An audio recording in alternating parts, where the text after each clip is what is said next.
Did you ever think you would make it? I feel I'm so close I could taste sweet victory. I know this life meant for me. Adam, what's your point? The future looks bright. My handshake is better than anything I ever saw. It's right here. You are a one-of-one? My son's right about I don't think I've ever said this before.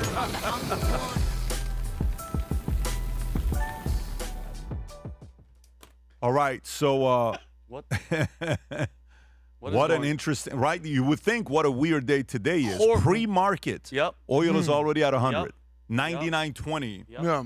You got the market, pre-market, everything's down about a half a point. You know it's a weird day. You know it's a weird day when the podcast starts and the first thing we talk about, just yesterday, apparently the government just bought the domain alien.gov. Weird. That's nothing to see here. But nothing to see here, alien.gov. Yeah. And then we got 8 top stories that we got to get into today. One is not Tulsi. We have to talk about Tulsi. We have to talk about Joe Kent. We have to talk about Markwayne Mullin. We have to talk about the 5 NATO nations that said we're not going to be supporting. Now they are. Britain, Germany, France. This is the serious stuff we're talking about. Can we gonna address the elephant in the room Yeah, here? the elephant in the room. Hasn't showered that? in days. The mask on your face with mask the on- hearts and your cape. Let me tell you about the mask on my face. This morning I come, I prep, get in the car with Dan. We go to school because today is, they called it I thought it was Father's Day today just because of Brooklyn. Brooklyn's like, today is Father's Day. Oh, no. You have to come. So I went and we hung out and I got gifts from her in school. Look She at this gave you picture gifts. here. Hello. How cool is mind? this? Can we see little Brooklyn? Baby Brooklyn. A little rascal. And then you know how Oh, they look give at you that smile. you know how they give you these things with Yeah. stuff they write about that. Let me read it to you. You ready, folks? Don't judge me, and please don't share this with anybody. My dad's superpowers. You ready? Wow. Oh, yeah. She came up with this? But no, they ask you these. They ask okay, the okay, kids okay. these You're already questions the day smiling and before. smirking. Well, first of all, Excited. because the first one's going to make you laugh. Okay, go. My dad runs faster than a turtle. Who says that? Brooklyn. He's got you beat, He Turtle. says he can lift all the laundry. He is stronger than my sister. That's true. He Santa. is really good at running. He makes the best rainbow cakes. I've never made a rainbow cake in my Ever. life. But listen, maybe Vinny, you want to? he is funny when he yawns. Okay, so you know how sometimes we watch movies. I have a tendency of when we watch movies, Vinny knows I knock out fairly quickly. Yeah. Yep. His favorite food to keep him strong is octopus, chicken, and pasta. Nice. And my dad's favorite thing to do with me is to go out to dinner. Brooklyn. Wow. Proverbs 22:6, train up a child in a way he should go. Even when he is old, he will not depart from it. Isn't that amazing? So that's what I did this morning. With your permission, I'm going to take this off. I kind of think you should rock it for the whole show. You know, maybe it's better glasses than the one Mehran Asadi likes, and who knows? So we're gonna use different ones today. So Yeah, anyway, just pull you got pull your the string. cape. I got my Just cape, pull the man. cape. I feel Faster so, than a speeding turtle. Stronger than a What laundromat. bigger compliment can you get than when your daughter says to the world, "My dad runs faster than a turtle"? Well, you know what that Isn't makes that impressive? because Don't she's- you love that? Yeah. She obviously saw you the video. You running up those stairs. Beating this up. We know what? Maybe we should never show showed that. it. We've never shown Yeah, it. you should. Adam, Video. these I are the should days. post These it. are the days for the innocence of kids and the funny things they Nothing say. like just it, man. warms your heart Nothing as a like it. dad. Nothing I wish like it it. for you both, honestly. Makes me well, want to have one. We'll see. We'll see. Okay, let's get into it. Welcome back, Pat. Yeah, it's good to be back. Welcome. Okay, we got a bunch of stuff. Hochul, New York City. Think about you're the governor of New York City, and a bunch of people have left. And you would say in 22, documented video of this lady from 3.5 years ago, 3 years ago. She says, if you're Republican, take your Republican money and move to Palm Beach. We don't want you here in New York. So what did Republicans do? All right, we don't feel wanted. She said that? You're going to see the clip. Oh, wow. They moved to New York. And then guess what she said yesterday? Hey, you know, we lost so many people that have moved to Palm Beach. We need some New Yorkers that are willing to give their money here to taxes. We need you to go to Palm Beach and bring some of those New Yorkers back. Oh, now. Weird. But you know what, though? A lot of analysts said no one's going to leave New York. Oh, yeah, I remember You know that. A lot of People high-end wanna pay analysts, taxes. business analysts, tax Yeah. analysts. Yeah. Said, So is it like- no, I'm talking about analysts. said, Analysts. Nobody will be leaving New Nobody. York whatsoever. They're so fired up about Mamdani Oh, yeah. and we'll Hochul. pay the So- tax. We'll pay the extra tax. They're noble. Of course they're going to. So is it This guy convince asked them me to a come question. back or he go says, get you're them like almost Maduro? talking like you want New York to fail and you want people to leave. I said, no, I got a big investment in New York. Man, I don't want nothing to fail. I want it to succeed. Yankees, you want the traffic. Of You want the course. things to happen there. But anyways, we'll talk about that Spreadsheets are a again. bitch. You remember when all the NATO people said, we're not going to do this, we're not going to participate, we're not going to do it, we're of not. course. Well, guess what? It changed very quickly within 24 hours. Weird. Okay? 5 NATO nations, including Japan. Japan is the country that knows a lot about surprises. Let's not forget. That's so funny. Yeah. So Britain, France, Germany, Italy, and Netherlands, and Japan came into support, and we'll talk about that.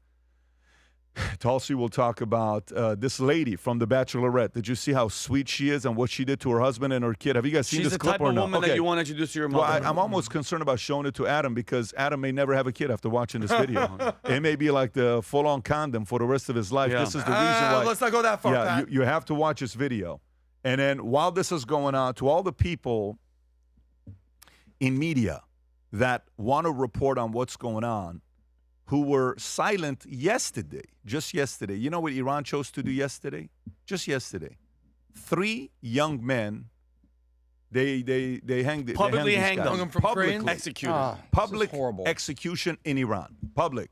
You know who talked about it? Not Zero. the mainstream media. No. Zero. This doesn't match with their narrative, so we shouldn't be talking about it. But we'll talk about it here as well. And then the president about the Pearl Harbor, and then you got a few other things that's going on as well.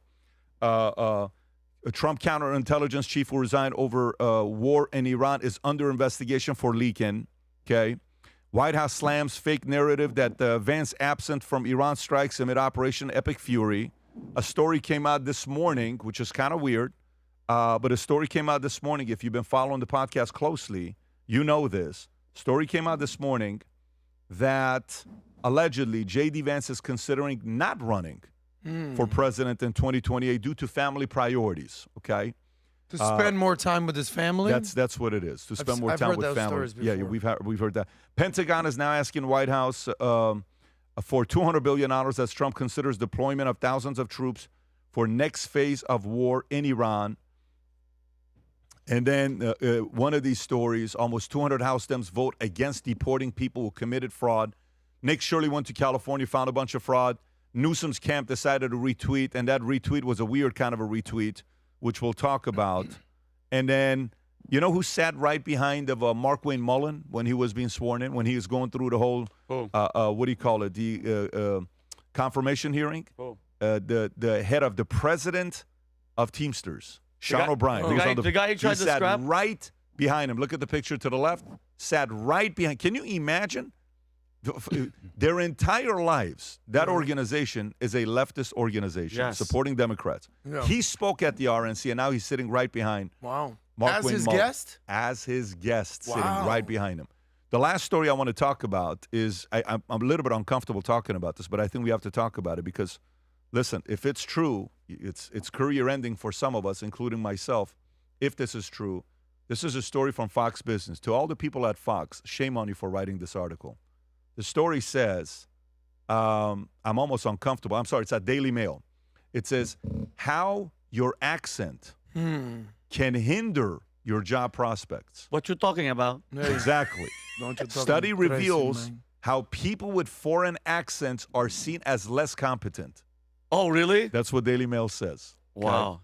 That may be the most important story in the world with Oh. everything that's taking Less place. competent. And then at the end of it, damning study of over 1 million kids finds myocarditis only in the vaccinated. The Blaze. Oh, story. weird. Oh, Yeah. that's weird. With that being said, that's horrible. With that being said, before we get into it, gang, a reminder to all of you on 2 separate reports.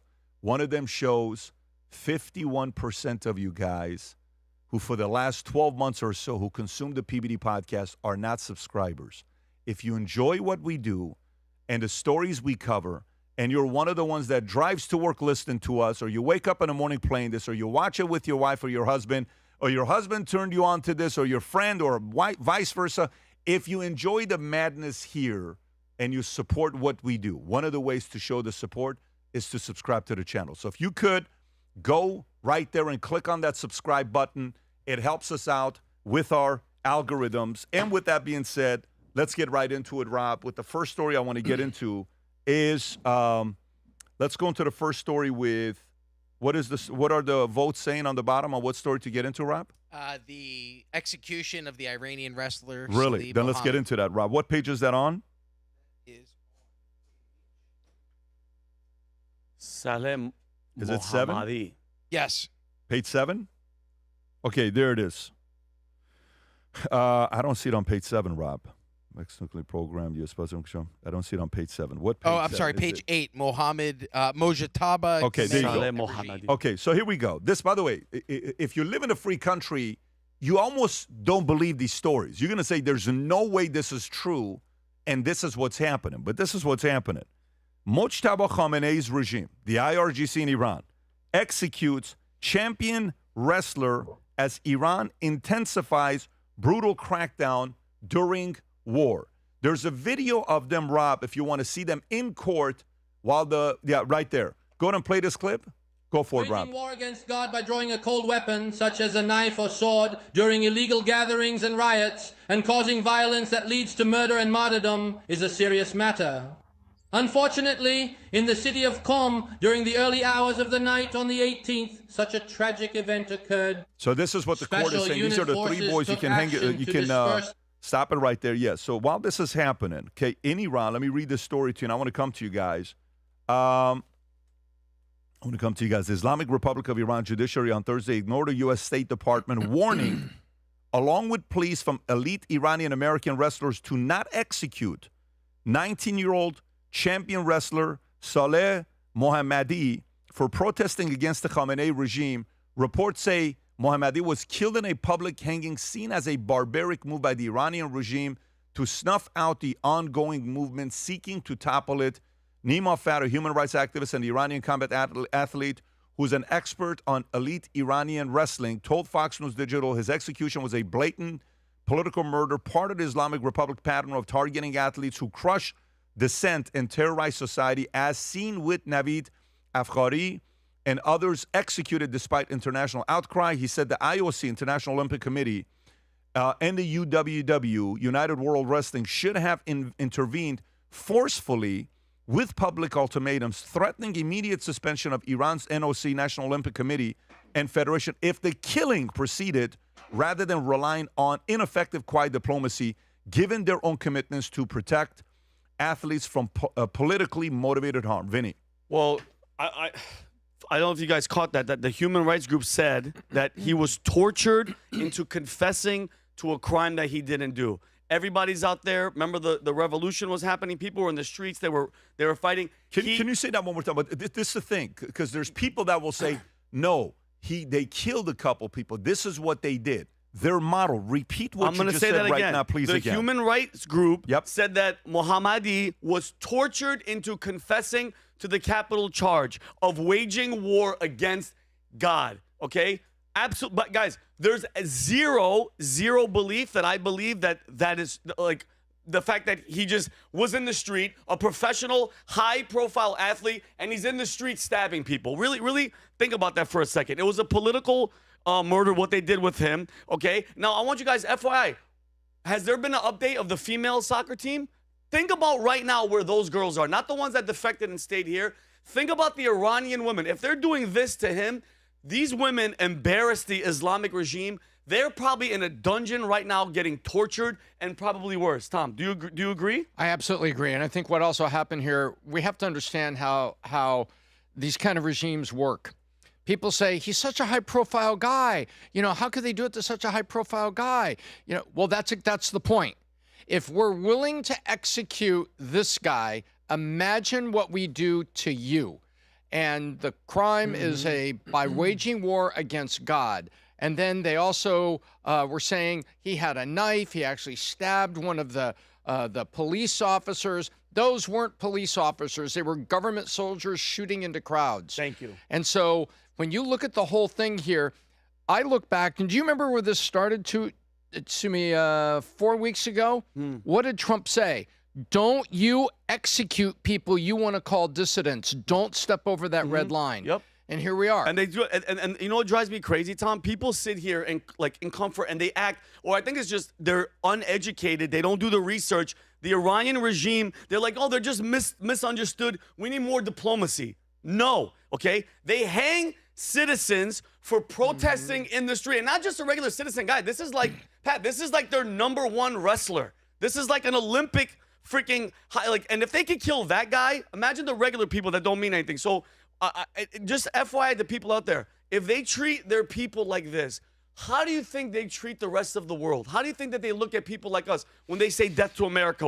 And then they're shocked when this pressure is going to start coming back to them. Now, at the same time, I'm not stupid. Everybody has agendas, from Lindsey Graham and everybody. They want their stuff about this war. I understand that. But please don't let it distract you from the main point. For 47 years, these people have been under this freaking regime that has been doing this. Guys, now it's coming to light. Now you're seeing what they're doing. Nobody gave a damn. Everybody's too busy with their freaking Starbucks and the lattes walking around. Now all eyes are on them. And besides the Israel and all that, put all that stuff aside. War's ugly. I get it. People have their agendas. Look at what this freaking guy, did you see the other guy sitting with him with the cross on his neck? Imagine the balls on that guy getting a tattoo in the Islamic freaking controlled place of Iran with that, okay? And this is what I want to say, last thing. It's really, really simple. If you want to be left alone as a nation, stop killing your own citizens, stop backing terrorists, stop screaming death to America, and everybody will leave your ass alone. But you chose to be this type of attitude, now everybody's watching you. And you want to know who it is? I'll give you one last shot on this. Go ahead. Let's all watch. Which members of our government, which elected senators and congressmen condemn this? Who condemns it? Tlaib, I challenge you to condemn this. Right. Jeffries, I challenge you to condemn this. They're not going to do that. You're not gonna do where's Megan Rapinoe or any of the athletes that are so worried about people and athletes and misjustice? Where are you? We're not one. I haven't heard one athlete, one person say something. By the way, Rob, show that. These guys are all dead. Yesterday, these guys were all hanged in the freaking street, and the guy on the left is a wrestler. Not a peep. Where are you at? Where's your online rant? Do you know what could happen? Do you know what could happen? What major event is coming up? The World Cup. In what country? United States. Do you know if the president wanted to, he can say, listen, don't worry about not having your Iranian soccer team compete. They can't. You're out. Yeah. Do you did know that with Russia. He can make that announcement and say, you want to do this? We don't want people like you here. Okay. So now the challenge becomes what? The players are going to be like, what did we do wrong, right? Yeah. But this could be a direct shot to Iran if they do something like this. We'll see. We'll see what's going to happen with it. Adam, your thoughts on this story? Well, I've said this before, and I'll say it again. Iran is the best country in the world at killing their own people. That's kind of like their thing. You know, nobody is shocked by this. This is what they do. He was charged with what? War against God. This is why the fastest growing religion in Iran, in the Islamic Republic of Iran, is not Islam. It's either Christianity, Zoroastrianism, or just completely agnostic atheists. It's driving all its own citizens away from Allah. So it's counterproductive at the very least. So they have something in correct me if I'm wrong, Pat, something called the morality police in Iran. Oh, you're showing your hair. 10 lashes for you, showing your hair, right? God forbid you speak out against the government. You're going to be hanged publicly. So the last point that I'll say is this. We in America have no clue what it's like on that side of the world. We have no clue. Think about just in the last 5 years, the protests that people have been a part of. Whether it's on the left or the right, whether it's BLM, whether it's the Me Too movement, whether it's defund the police, whether it's the Free Palestine movement, whether it's even J6 and anything in between. Nobody's getting hung. Nobody's being executed. Maybe you go to jail, maybe. The biggest point is this. We have the beauty of living in America. We have the justice system. We have law and order. We have no clue how crazy it is on that side of the world. And this is just an unfortunate another example. Well, but you know what drives me crazy too? I can only imagine what the chat, or I do not look at the chat. I don't look at it at all. But the fact that people, automatically your brain goes, Israel, and you're like, shut the hell up for 2 seconds of your freaking life and think about what is actually happening to the people. Take Israel out of your brain for 2 minutes and at least admit two things can exist at the same time. Yes, Israel wants this war. Okay, congratulations. Put that to the side. Is this not bother you? Does this not infuriate you? And they're just sitting there knowing their fate because they had the freaking balls to stand in the street and say, enough. Their fathers, their mothers, their grandparents, their great-grandparents under this freaking regime. And then finally people are starting to do something. And all you can do is just Israel. It's Israel. Okay, take that, put it to the side. These freaking people are getting murdered and nobody gives a shit. Nobody cares. I want one athlete to step up. I haven't heard one. Be honest, have you heard one, Pat? Have you heard one athlete say anything? In America? Zero. No. Any athlete. Well, any. Let me just echo what you're saying, Vinny. It drives me crazy, And bro. I understand why you feel There that was way. an African-American UFC fighter that said, I couldn't fight all day because I saw the wrestler. He says, I don't know why, but I was messed up in the middle of the fight. I couldn't fight. I couldn't even attack. That's all I was thinking about this guy. A friend, a person that's a wrestler like me got killed for what he does just because he had a different opinion. That guy right there. Is that it? Yeah, can you play that? Who is this, by the way? Can we give credit to his name? Bobby Green. What's his name? Bobby Green. Go ahead and play it, Rob. Had a few minutes to digest. Now, I'd just like to hear your evaluation of your performance. Can I curse? No. Yeah, you can. Fucking terrible. I felt it was terrible. I felt I was off. I don't know. I just felt like I was out of it. I don't know why. Sometimes we have bad nights, I guess. Tonight was my bad night, where I was just like, what's the matter with you? Like, hit him. Like, catch him after that hand, what are you doing? I was just really in my head a lot, Like, you got to show that terrible freaking thing with Naveed, and it just fucked me up, You really just crushed me today. Like, somebody lost their life today, Somebody lost their life today. I don't know if that means much to y'all, but that means a lot to me, That's a part of our community. I'm a wrestler. That guy was a wrestling coach. He changed people's lives, and he just lost his life. Yeah. Fucking sad. We saw you emotional on the broadcast. I was going to ask you, how much do you think that affected you in there, just saying that right before? I'm not going to lie. It fucked me up, man. Like, fuck. Pause it right there. Yeah. I just can't pause it right there. Can I ask you something? Yeah. So, Rob, I don't know if you can try to find what Dana White said, but here you have two different wrestlers. You have an American wrestler doing a press conference, and you have an Iranian wrestler who's seen his life taken because he was protesting. You have obviously family. You're born in Iran. Walk us through the mindset of being a national hero, but then being killed for not towing the line for your country's honor, so to speak. Well, you have to realize, like, one of the things, like, when we came from Iran and we landed in Germany and we came to the States, we're watching the news. Somebody on the news was saying bad things about the president of the United States. This is 1990. We just came to America. And my mom's watching and saying, poor guy, they're probably going to kill him. Oh, wow. That was the first place her mind went. Because the mindset for us is, you can't do that. Yeah. In America, it's a business model to trash the president. Yeah. You can't do that in Iran. CNN. By the way, you can't do that in Russia. Of course. You can't do that in China. You can't do that in most of these countries. North Korea. By the way, nowadays, people have a hard time doing it on some of the countries, and now it's getting opened up with Venezuela. So look at the UK. The risk of freedom of speech is what? You're going to get pushback and disagreement.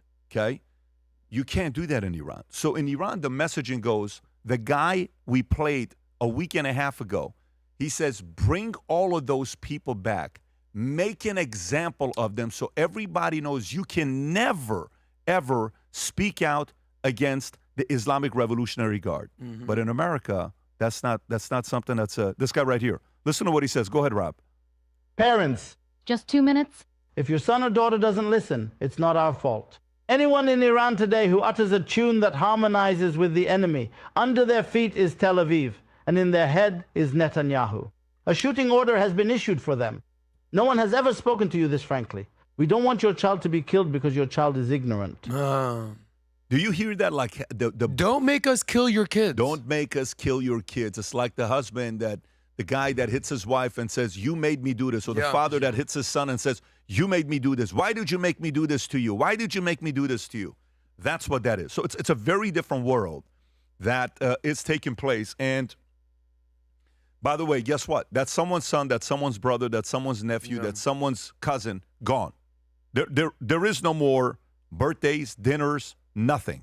None of that stuff. That guy's gone. No matter all the protesting you do today, those guys are not coming back. Their lives are gone. That's what that regime thinks when it comes down to any of their existing athletes speaking against their people. I want to get to the next story. I just wanted to ask you one follow-up because this comes down to mindset. Power versus force. I don't know if we can pull that up. Walk me where you think the mindset of people of Iran are at this point. Obviously, Iran or IRGC? Both. The people of Iran and the people of the IRGC, where are they mentally, emotionally on the Rob, just power go on versus Google force and chart? type, yeah, there you go. Okay. Map of so consciousness. if you look at this and you go to row 3 where it says level, the Iran, like the government of Iran, it's all the way at the bottom is shame, humiliation, elimination. Look at the process. God view, despising, life view, miserable, level, shame. Shame on you for speaking against your, then emotion, humiliation. We're going to humiliate these guys. Process, let's eliminate them. Yeah. Okay, you go to the second one is guilt, life view, evil, God view, vindictive, emotion, blame, process, destruction. Iran, the government is all in the bottom red is where they are. Wow. That's where they are. Every one of those, look at the people. Condemning, hopeless, apathy, despair, abduction, disdainful, tragic, grief, regret, despondency. This is a very different type of a place to be living in. I lived there again, like I told you, 11 years. And you think the people are where in the fear or grief? The people that are going in the streets are in the courage level. Oh yeah, maybe even they have hopeful. courage to go in the streets and say, "Hey, I think something's going to change." They're in the willingness. I'm willing to put my life on the line because I want us to be free. Just like I'm optimistic that it's worth doing. Okay, I'm optimistic. They're in that phase right there. And some is even the people, some is also on the pride level. They got pride for their country. This is Iran. We want them to be free. Anyways, listen, may God rest the souls of those 3 young men that were just executed, okay? And I can't even say may God have mercy on their enemies. I don't know if he's going to. I don't know if I can even say that. I don't know if he's going to have mercy on what they did to them. I don't know. I mean, we're seeing right now what is happening with these guys left and right. We're seeing it. So, anyways, war is nasty. War is ugly. But you hate it when you see a country that's willing to execute their own people to make an example to the world. Let me get to the next story here that we have. Tom, I'm going to come to you with Trump warns Iran not to retaliate against Qatar following Israel attacks on gas field. Rob, if you have Trump's tweet on this, because there was a lot of things with this that happened yesterday. Even I think Bibi had to come out and not apologize, but said that the president and the U.S. knew nothing about it. I don't know if you guys seen that clip or not, but let me read this to you. President Trump said Wednesday that the U.S. has no advanced knowledge of an Israeli strike on a major Iranian natural gas field that prompted Iran to retaliate against neighboring Qatar and sent oil process. Is this the one? The United States knew nothing about this particular attack, and the country of Qatar was in no way, shape, or form involved with it, nor did it have anything that it was going to happen. No more attacks will be made by Israel pertaining to this extremely important and valuable South Pars field unless Iran unwisely decides to attack a very innocent, in this case, Qatar. Tom, your thoughts on this? Boy, what a tangled web we have over there. So the president is issuing, one of many ultimatums, but he's trying to pull the heat off Qatar. And in this case, apparently Qatar didn't do anything. It was Israel. And so he's trying to come back and say, hey, listen, you may be mad at Israel, but don't go after Qatar. Now, the reason is there's a gas field that's in Qatar. And so it's like eye for an eye, tooth for tooth. You know what I mean, Pat? Oh, military base, bang, bang. You hit a ship, bang, bang. You hit a port, bang, bang. You hit a barracks. Well, now this is a gas field. This is significant. This is very significant because now we have moved from military targets to civilian targets, the desalination plant in Bahrain, and now we're moving to civilian production.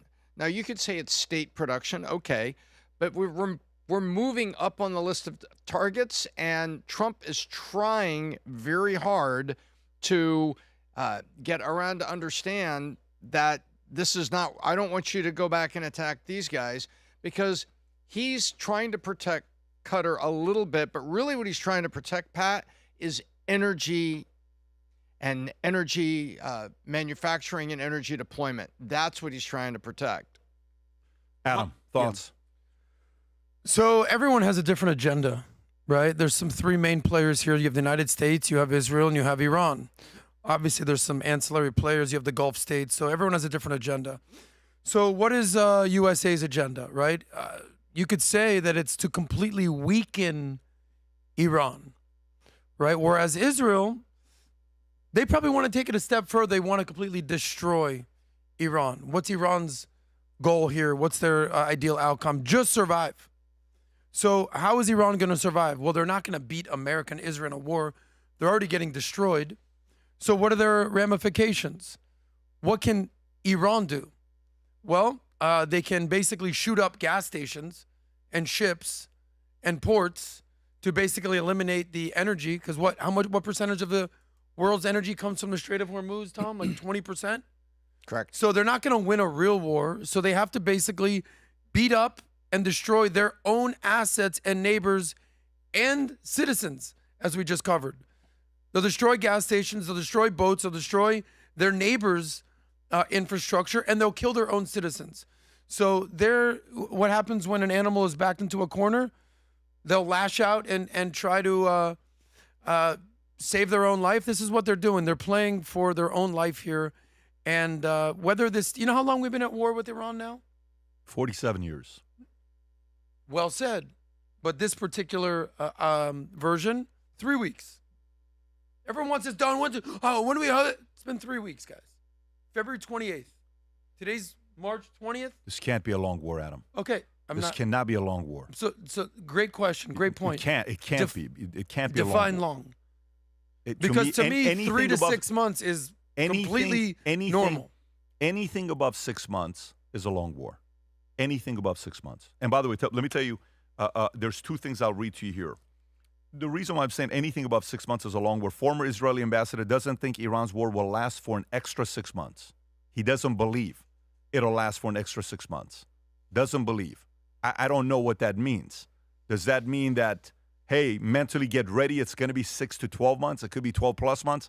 You don't want to get this thing into, that levels. FYI, while we're talking about Qatar, the reason why this matters a lot, let me give you some numbers here. The Iran-Qatar South Pars North Dome gas field is huge. Qatar produces 18.5 billion cubic feet per day from it, and Iran's share is 2 billion cubic feet a day, which is roughly 70 to 75% of Iran's total gas production. Globally, it's the largest gas reserve in the world. So it's not like this is something small that they are messing with. The president's not going to go and tweet this, and look at the first sentence, what he says.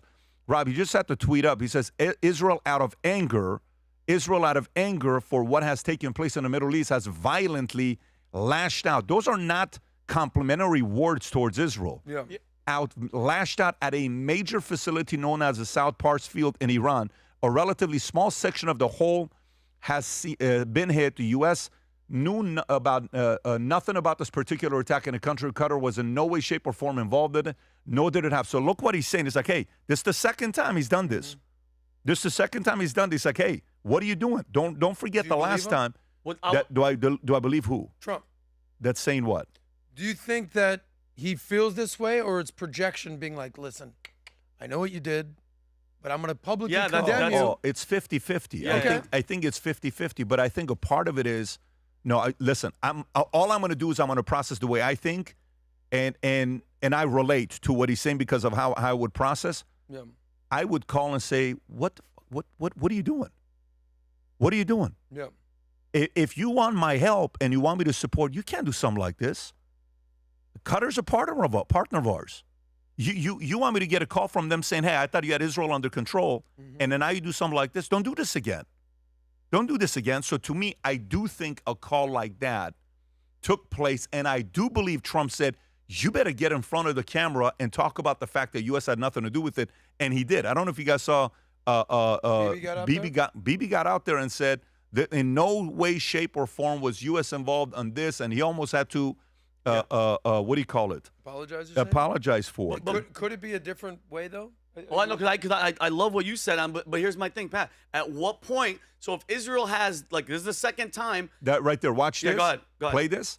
So why is he talking this? Why is he saying this? Go ahead. Fact number one, Israel acted alone against the right off the bat. Pause it right there. Compound. I guarantee you the president said, in the first 3 seconds, don't drag out the statement. In the first 3 seconds, make it very clear so the world knows we had nothing to do with this. Go back and play the whole thing for 30 seconds, Rob. Fact number one, Israel acted alone against the Slawia gas compound. Fact number two, President Trump asked us to hold off on future attacks, and we're holding out. What do we see? What happens if are there any signs that the Iranian regime is cracking? A lot of signs. A lot of signs. I wish I could divulge all of them, but I see that. But will I tell you, will I commit right now that it's going to collapse? I can tell you that we're working. So this is the second time. We have to be. This is a very delicate situation. Wait a minute, guys. Go ahead.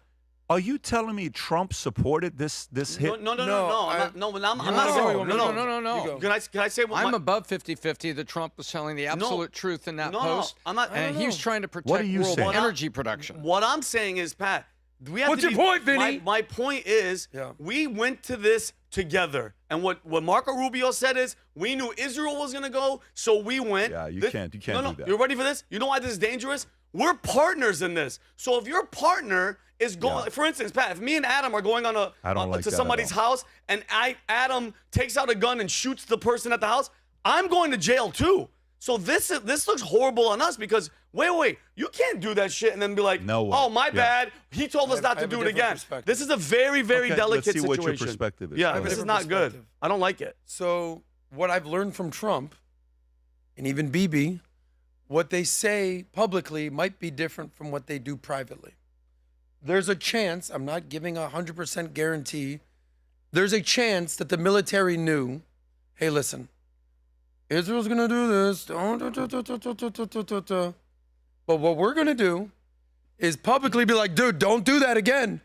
You know I told you, but in private be like, you know what I'm saying? Zero. There's a chance. No, the chance is less than 5%. And let me tell you, that is like the dumbest thing for me to believe. Again, we'll debate. This is this is what we do. But let me tell you what my perspective on this is. What is my outcome? What am I dealing with right now? How does that help me? Like, you know, when Joe Kent sent that tweet out and got whatever, 100 million views, and I asked the question, who did this benefit the most? Number one, Joe Kent. Yeah. Who else did it benefit? Who else did that benefit? Well, adversaries, the left, the woke right. Who else did it benefit? Who does it benefit for you to attack Parse? Tell me how that benefits Trump. Go ahead. Give me 3 negotiating leverage on how that helps Trump. Zero. I'm waiting for it. Zero.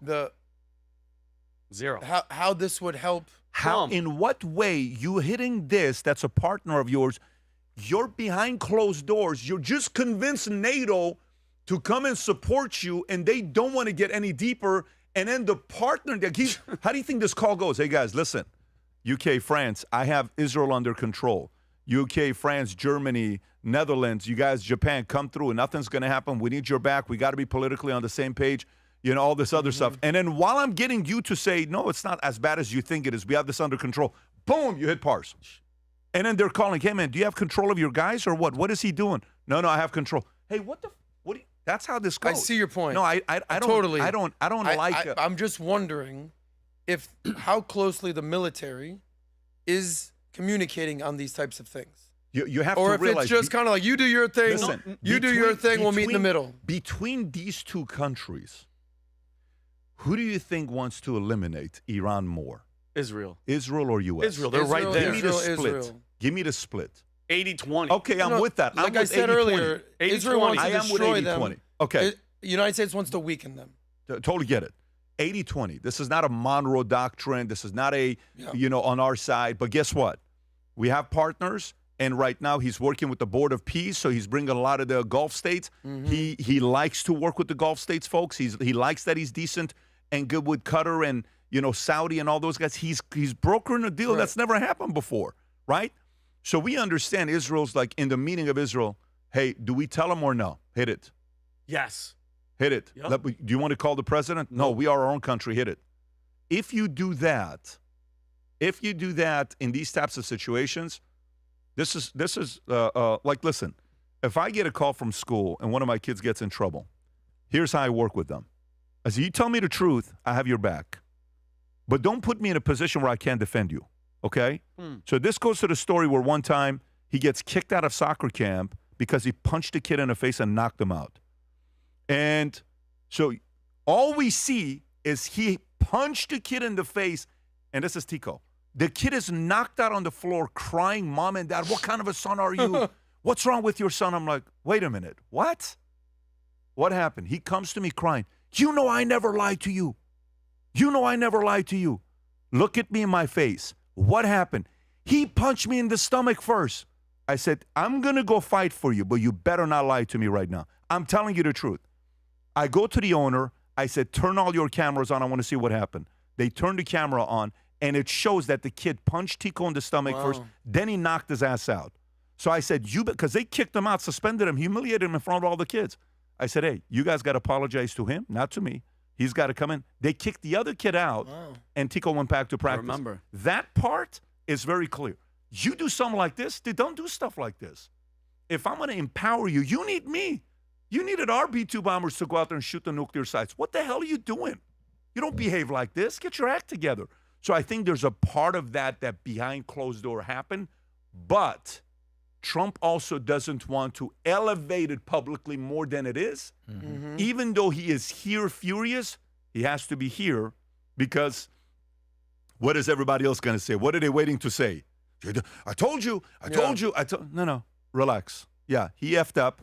Get on the camera and say in the first 10 seconds that you effed up. Bibi followed the lead. Yep. Number one, no, U.S. didn't have any involvement. Number two, okay, great. Let's move on. Okay, but you screwed up. Go ahead. But here's my question. The second time, by the way. This is No, the second time, but here's my time. thing. The only reason you would do something like that, Pat, is if you knew you were going to get away with it. And I think Bibi knows when, just like how you said it, when Bibi said, hit him. But what about Trump? It'll be fine. That's the scary part about this, because now this is twice. Now in a full-staged war, what else is next? What else is going to be the next thing, God forbid, that Bibi does and goes, it's okay, he's going to be fine with it. That's a huge problem. This isn't like you took out one person, you shot them. This is going to affect the civilian population. Correct. This is a huge problem. Adam, this isn't like a rinky-dink thing. This is the thing where he's probably sitting there and they were like, Mr.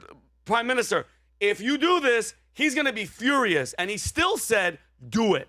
That's not a good thing. And Pat's right. You're giving the other side ammunition to be like, oh, you see, he owns them. He can do whatever. No, he got it. I'm happy that he did it this way, but it has to Trump's been stop. very consistent about protecting the energy Yeah, you can't production. do that When he hit Carg Island, he said, I only hit military. Yeah, I'm I not don't going like to that. touch. Listen, that part is what validates that he's not owned by anybody. Trump.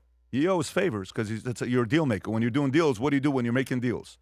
This guy does you a favor, I got you on something else. So a deal maker, what is a deal? Like if you actually think about what a deal is.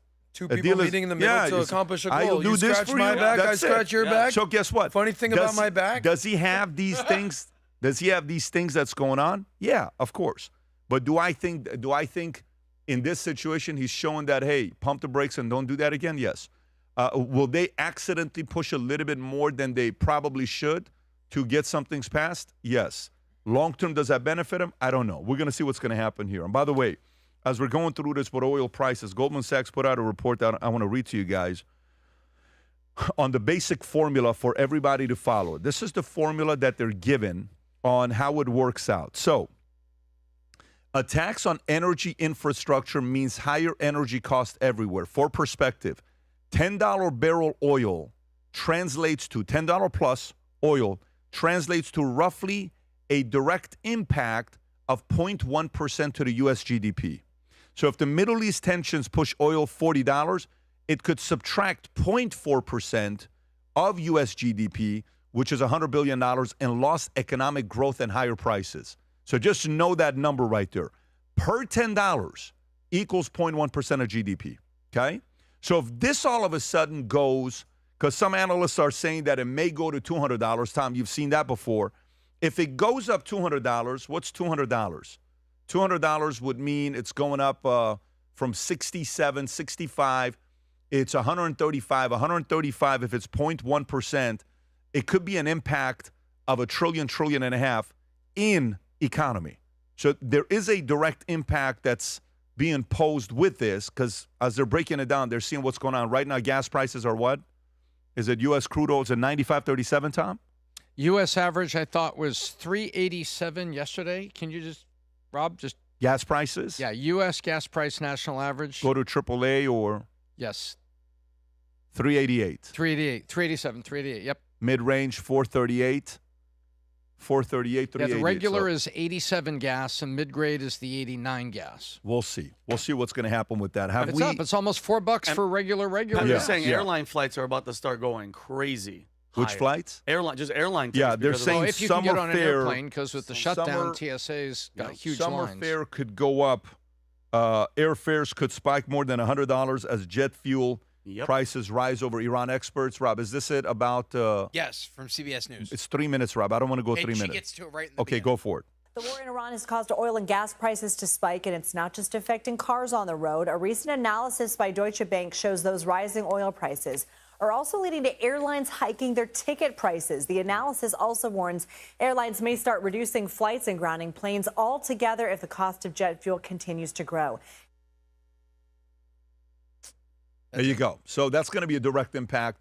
That's a part of the, for every $10 a barrel, you're looking at 0.1% to GDP in ways that we're measuring it. This is one of the ways that the impact will be. But let me go to the Joe Kent story, Rob.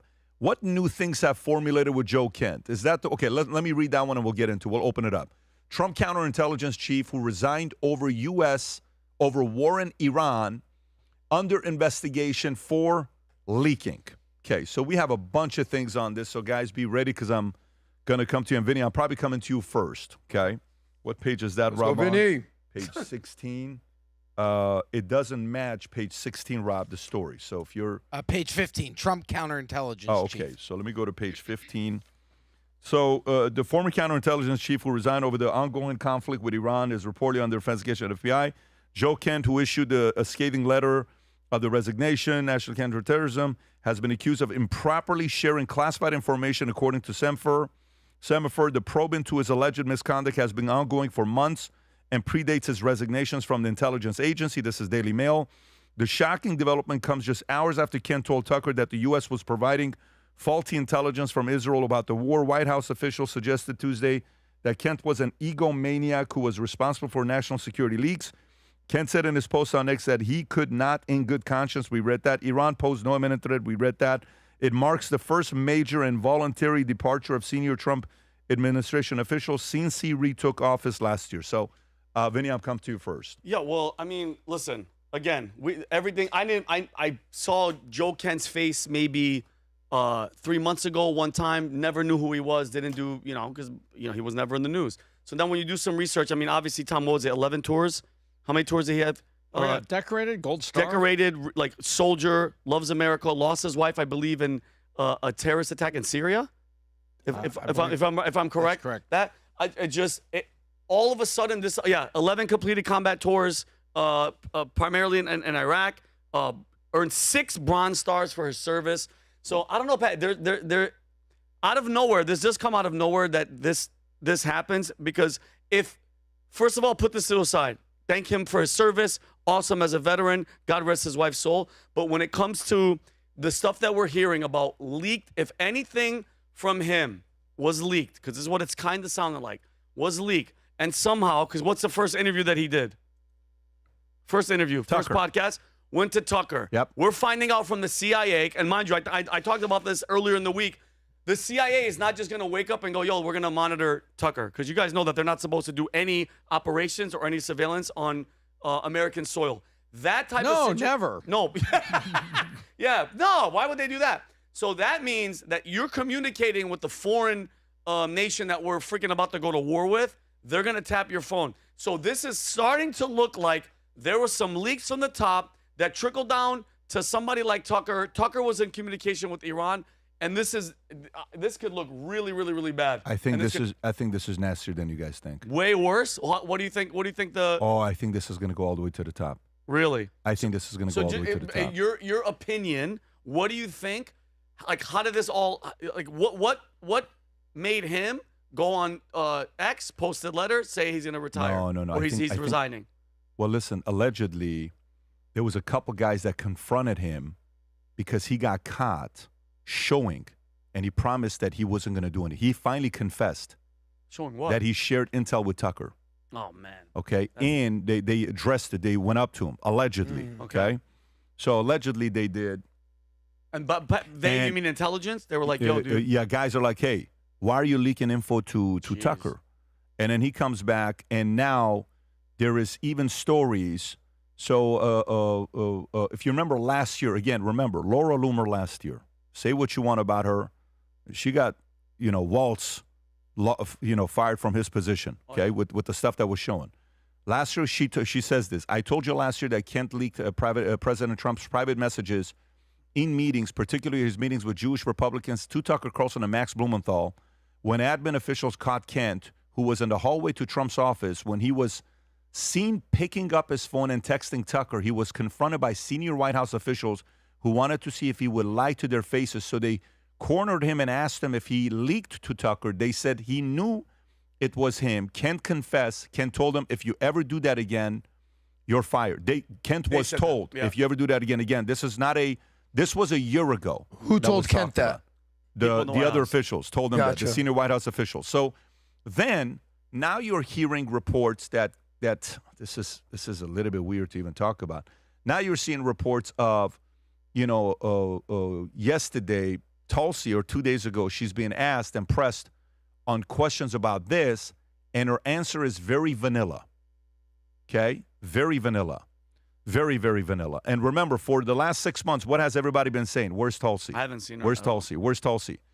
So, to me, is this it, Rob, where she's kind of like said a lot of things in that letter? Yeah, this is the one. So if you want to, it's a minute 30. If you want to play it and go play it.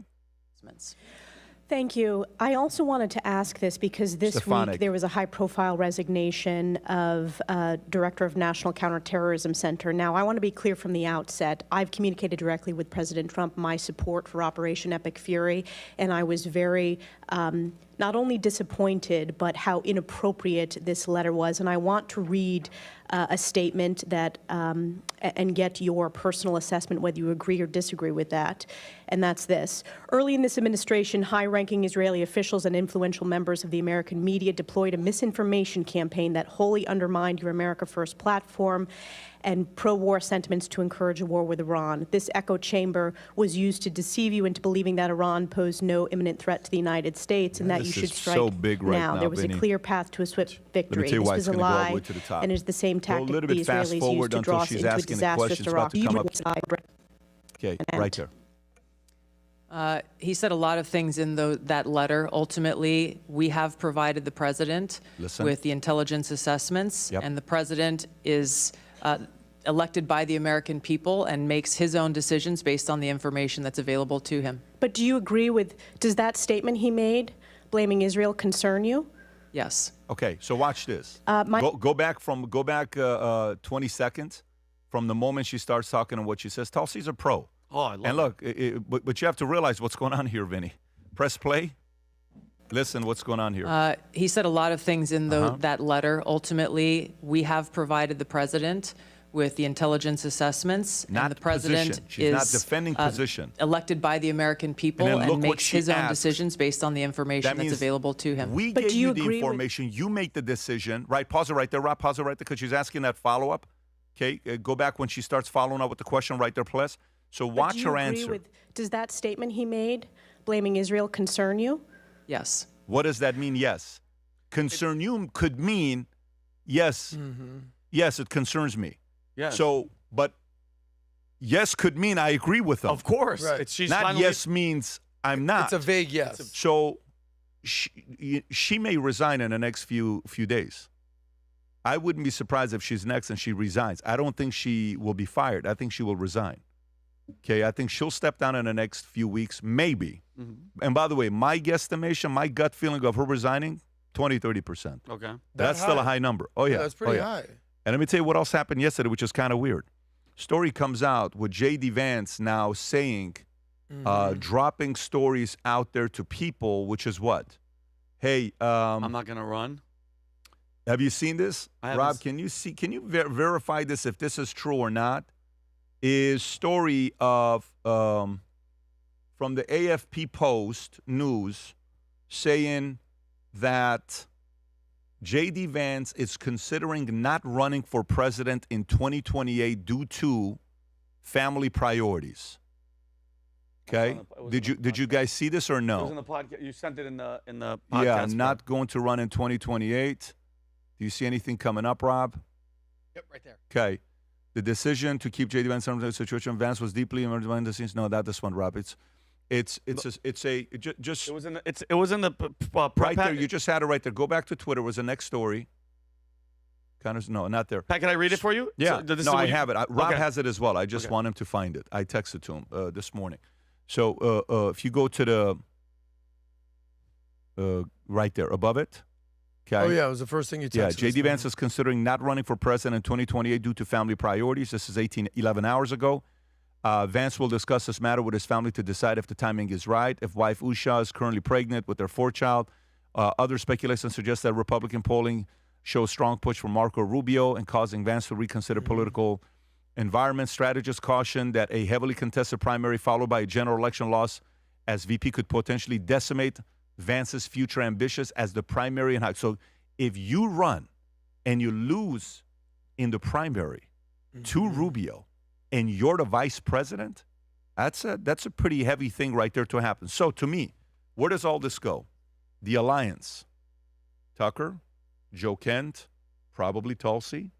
If Joe Kent is your direct report, you're probably part of that camp as well. I think so. Then you have probably Massey, and you have a small little dotted line to J.D. Vance.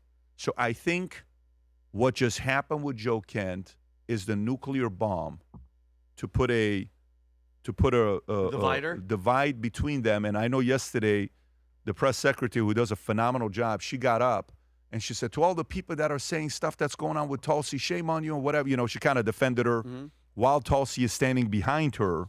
But let's not get it twisted. Tulsi's very ambitious.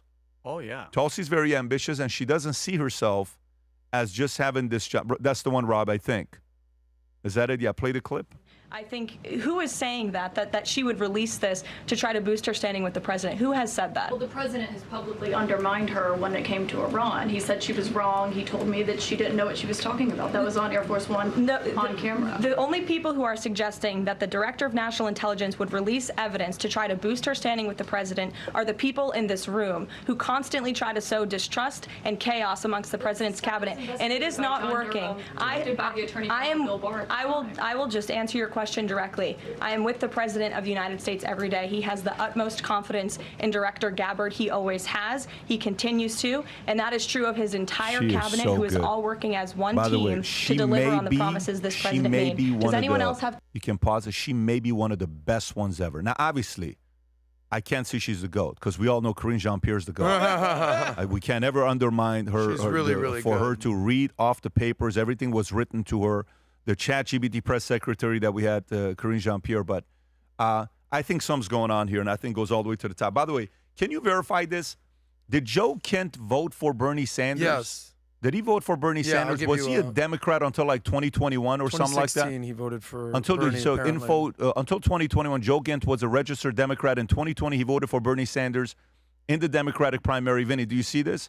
That he voted for Bernie Sanders in the Democratic primary. He switched to the Republican Party in 2021. Oh, so that's very recent. Yeah. Very recent. So did Tulsi. And not voted for Biden.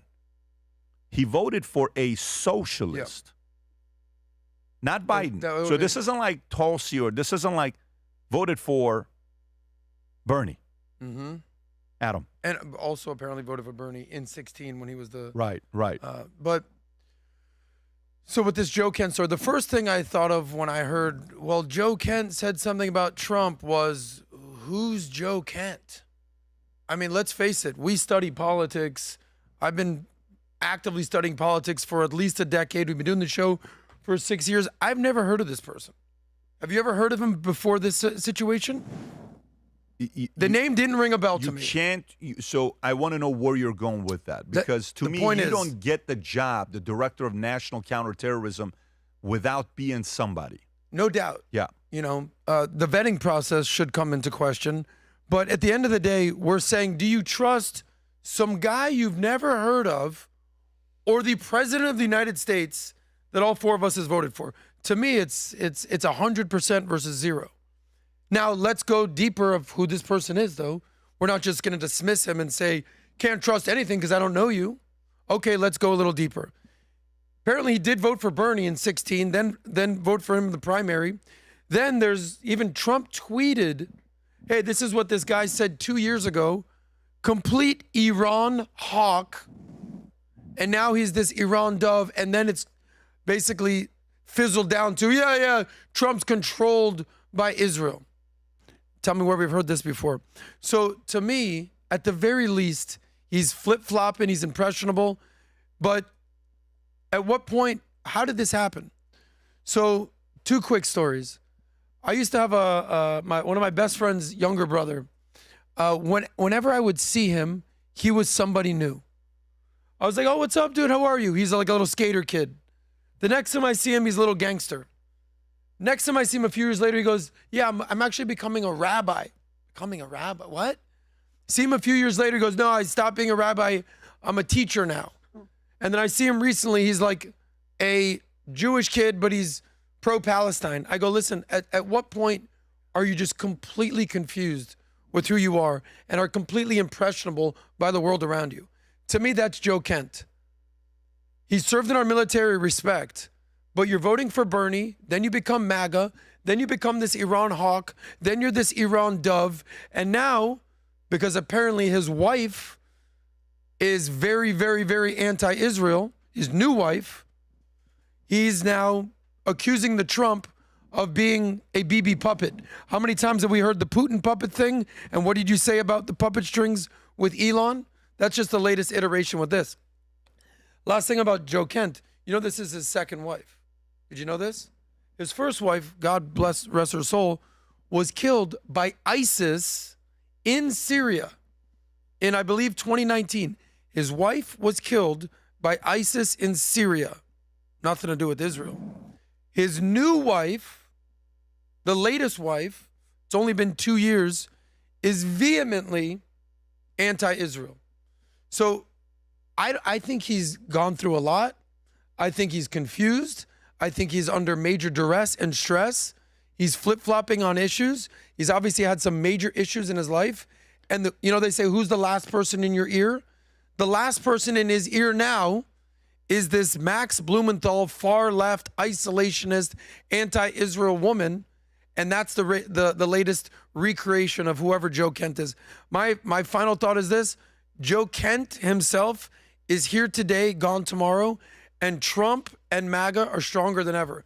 Have you seen what Trump's rating is within MAGA? Have you seen that, Pat? Yeah, you're going to pull it up, Rob. It's insane. I had to, when Harry Enton said the number, I said, let that just let can't the audience be true. see it. Yeah. Watch this, folks. It's Harry Enton's yesterday doing a poll.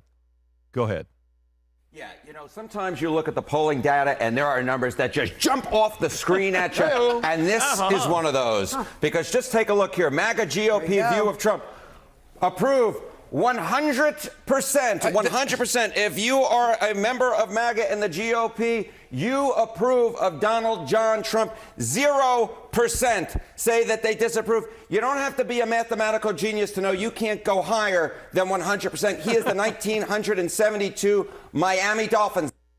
Okay. Look at the Undefeated fine is what he's print. saying. 66-31 among non-MAGA.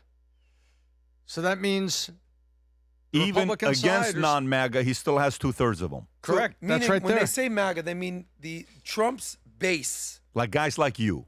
the hardcore Yeah. on MAGA 2.0. But basically, listen, you do an Instagram poll, you ever done an Instagram poll? I could say, hey, do you want me to give you $1 million or do you want me to kick you in the balls? You're going to still have 2 to 3% that's like, Are those my only choices? I'm going to take that ball kick, Tom's buddy. really into it. You do not get 100% consensus on anything. Yeah. So let's just call that 98%. That's where MAGA is with Trump. They're not leaving Trump, the guy they've known to be the president and the leader of their movement for 10 years, for some guy they've literally never heard of. Nice try, buddy. Tom. We need to step back and look at something in Washington. The history of leakers in Washington have come from intelligence communities and people that are undermining this president or that president.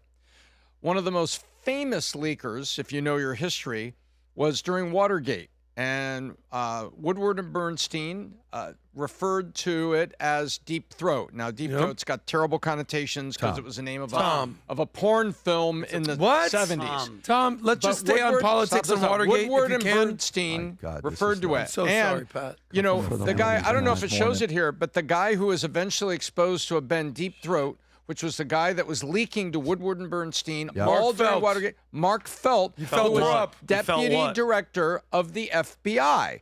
And so now you've got a guy inside the intelligence community that was leaking to a major member of the media. This is the way it works. Who was the member of the media? Tucker Carlson. Oh. So interesting. It's a kind of a media voice. Call him what you will. He's a member of the new media, the alternative media that we're a part of. We're part of the podcast that people trust more than they trust regular. But you think about that. And also, do you know what happens in October? On October of 2026, Tulsi celebrates her 2nd anniversary of being a Republican. Remember, she switched right before the election. Happy anniversary, Tulsi. Tulsi. I think I don't know what's going on, but people are selecting teams, and teams are becoming very obvious. You know, something that Pat said 2 years ago, something very strange will happen, and you'll see alliances form, and some of them will surprise you. You predicted it, and you didn't say who and when, but you said, guys, when things happen like this, alliances become visible that maybe were invisible, and alliances get made. Can I ask you a question? If J.D. Vance doesn't take family time off and actually, which I don't believe, I think he's gonna go against. Well, you better hurry up and make a decision. Do you think he would have like a Joe Kent as vice president? What? That's the worst combination for him. Would it be? Because he is Joe Kent. So why would you have a Joe Kent? J.D. Vance's best pick for vice president is Ron DeSantis. Best pick. Wow. He needs to get somebody that's a true conservative. J.D.'s not. Mm-hmm. He needs to get somebody he needs a Mike Pence type. Okay. A safe, full-on conservative is who he needs. He has to widen the lane. Yeah. I think Remember, you're right. Trump for 2016, Pence was the right pick. Trump for 2024, J.D. was the right pick because who he needed in 2016 was the traditional conservative rhinos, all that stuff, and they got it with Pence. Evangelicals. And what he needed in 2024 was the technocrats, and he got it with J.D. Yeah.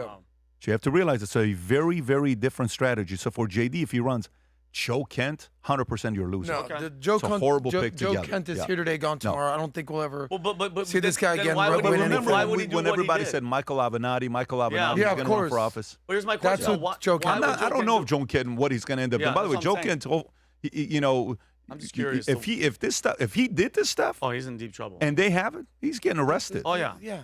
Just so you know, if he did, I'm not saying he did. Yeah. If he did, he's getting arrested. What's worse is if he went to Tulsi and cleared the tweet with Tulsi and J.D. Vance. Oh, If he did that, no good. this is not just bad. This is horrible all the way to the top. Yeah. So that's what I'm saying Okay. to you. Yeah. That If that took AFN place. News, who was AFP that News, site? yeah. Are they a credible source? I don't know who they are. They Okay. share a lot of stories, and who knows? Well, I'll say this. One story is not enough to draw any conclusions. If you start seeing this story pop up on different media outlets about J.D. Vance, about taking some time off, that's when there's smoke, there's fire. I think you'll find some credibility there. This is the first and only story of this kind. Is that right, Pat, that we've seen? Yes. So I think it's a little too premature to go that path. I mean, he doesn't have to make any decision I anytime actually soon. agree that it's very premature to go that path, but it is what it is. It is something that's going on. So, And if you look I at don't the know. odds, Pat, where's Rubio versus Vance in terms of the Calci? Go to Calci. Let's take a look at Calci right now. I want to say that Rubio has now surpassed Vance. Rubio, not yet. Not yet. He's still Okay, he's there. closing in on him. He is. 9 points. And that's for the Republican nominee. Do you It have is. for who would likely be president? There's a to get past the primary. Yep. How closely you think JD is watching this? Oh, what do you mean? That's every morning. How close do you think their team is watching this? Oh, big time. Look at that. Look at it. It's a three-way tie. If you scroll down, Rob, if you see it, yeah, bing, bing, bing. There you go. The fact that Gavin So, Newsom, JD's gone up in the last couple days. What a bunch of and Rubio's gone down in the last couple days. Yeah, it'll fluctuate. I mean, You the know what I think will volatility be of the it. tipping point for Rubio? Hmm. My opinion. In the next, you said 3 to 6 months, Iran's going to be done. Let's just say that. Who's the next piece on the chessboard? Cuba. Cuba. Who knows better of what's going on in Cuba than Marco Rubio? Nobody. No, if he we've seen these memes of Rubio sitting there. Yes. He's the president of Venezuela. He's the Ayatollah of Iran. Next thing you know, he's going to be the dictator of Cuba. I think that has a lot of weight. Well, let me read this next story. Pentagon asked White House for $200 billion as Trump considers deployment of thousands of troops for next phase in war with Iran. Tom, I'm coming to you with this one here.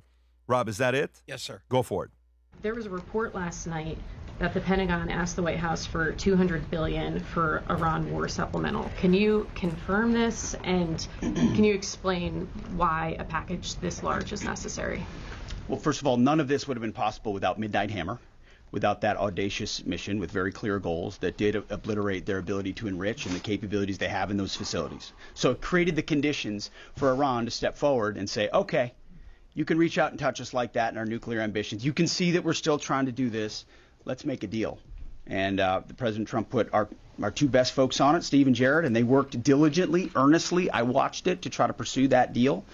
And ultimately, I think the whole time Iran sort of said, well, we'll talk.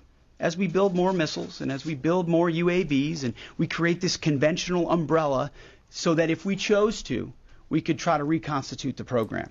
And sort of naively thinking that President Trump wouldn't do something about it. And that's why, as Secretary Rubio has said, and I've said, it's the conventional umbrella that was growing and growing and growing that was meant to protect that nuclear capability. So you had to address both what happened with Midnight Hammer and what happened with that as well. As far as $200 billion, I think that number could move, obviously.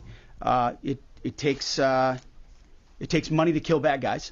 So we're going back to Congress and our folks there to ensure that we're properly funded for what's been done, for what we may have to do in the future, ensure that our ammunition everything's refilled, and not just refilled, but above and beyond. Yeah. So, Tom, thoughts? So here's what's going on. The House of Representatives, U.S. House, has what's called the power of the purse. And if you looked up United States Congress, power of the purse, you can find all the descriptions of it. Don't need to do it now. Take my word for it. That's the way our government works. So you run a business. You go to a bank, Vinny. The bank says, I'm sorry, I don't like your business, so I'm not going to loan you money. And you're like, well, what do I do? Well, you go to Dad. Hey, Dad, I can't get a loan from the bank where businesses normally get a loan. Will you give me a special loan to do it? That's exactly what is happening right here. If they need 60 vote difference, Pat, to avoid a filibuster, and a filibuster is where people are just stalled.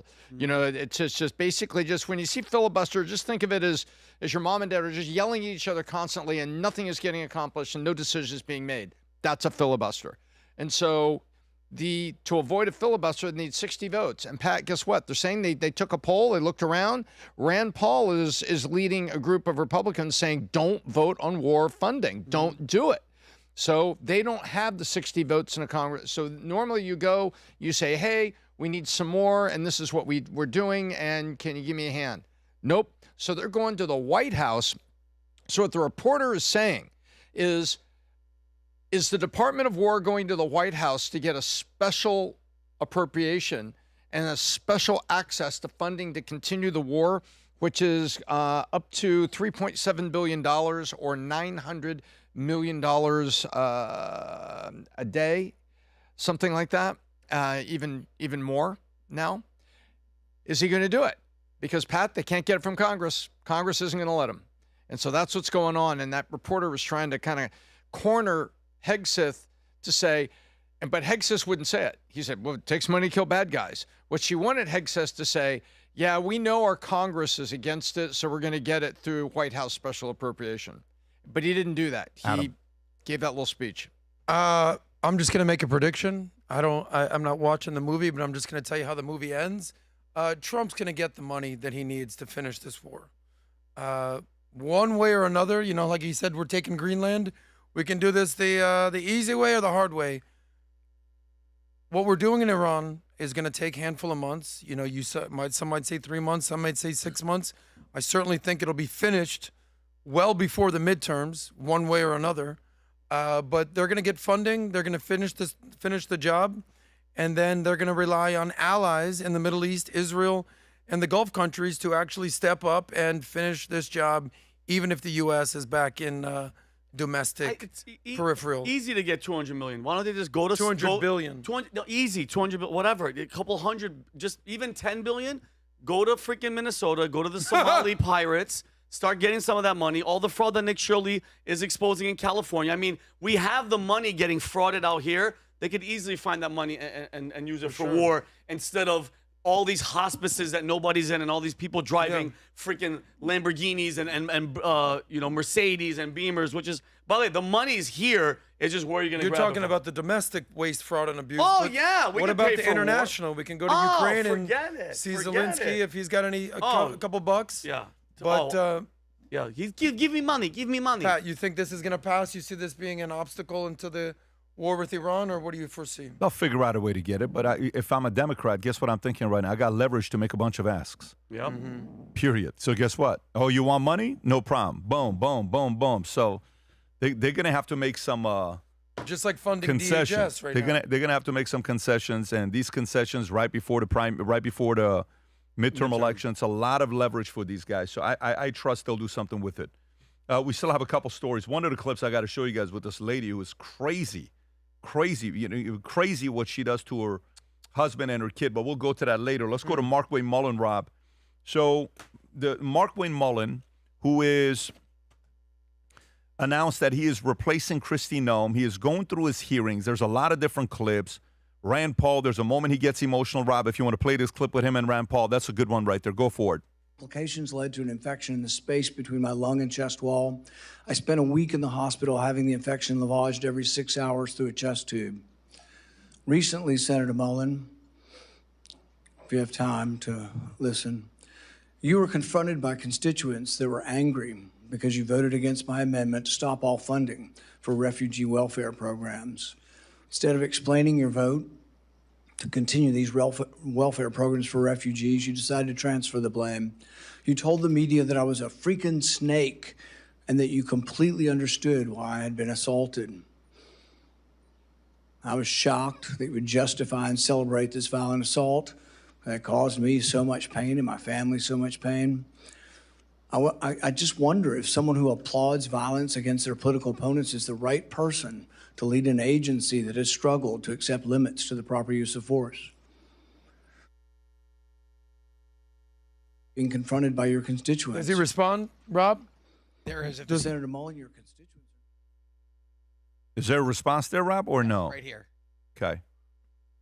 Chairman made, calling me a liar.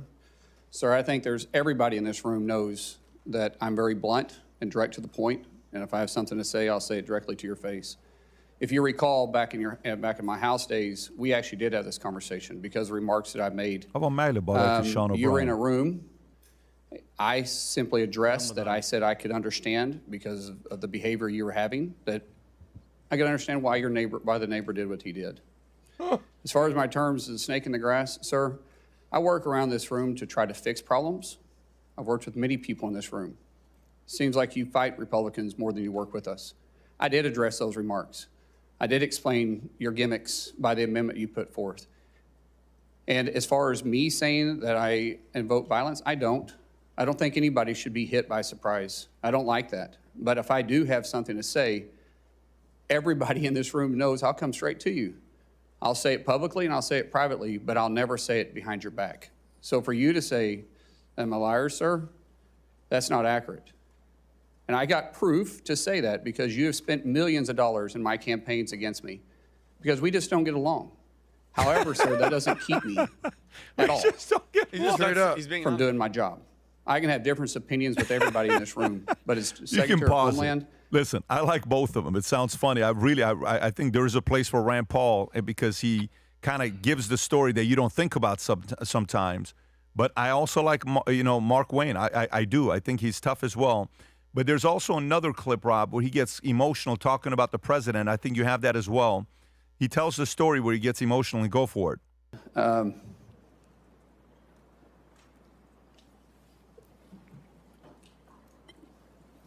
It's not about President Trump, it's about my son.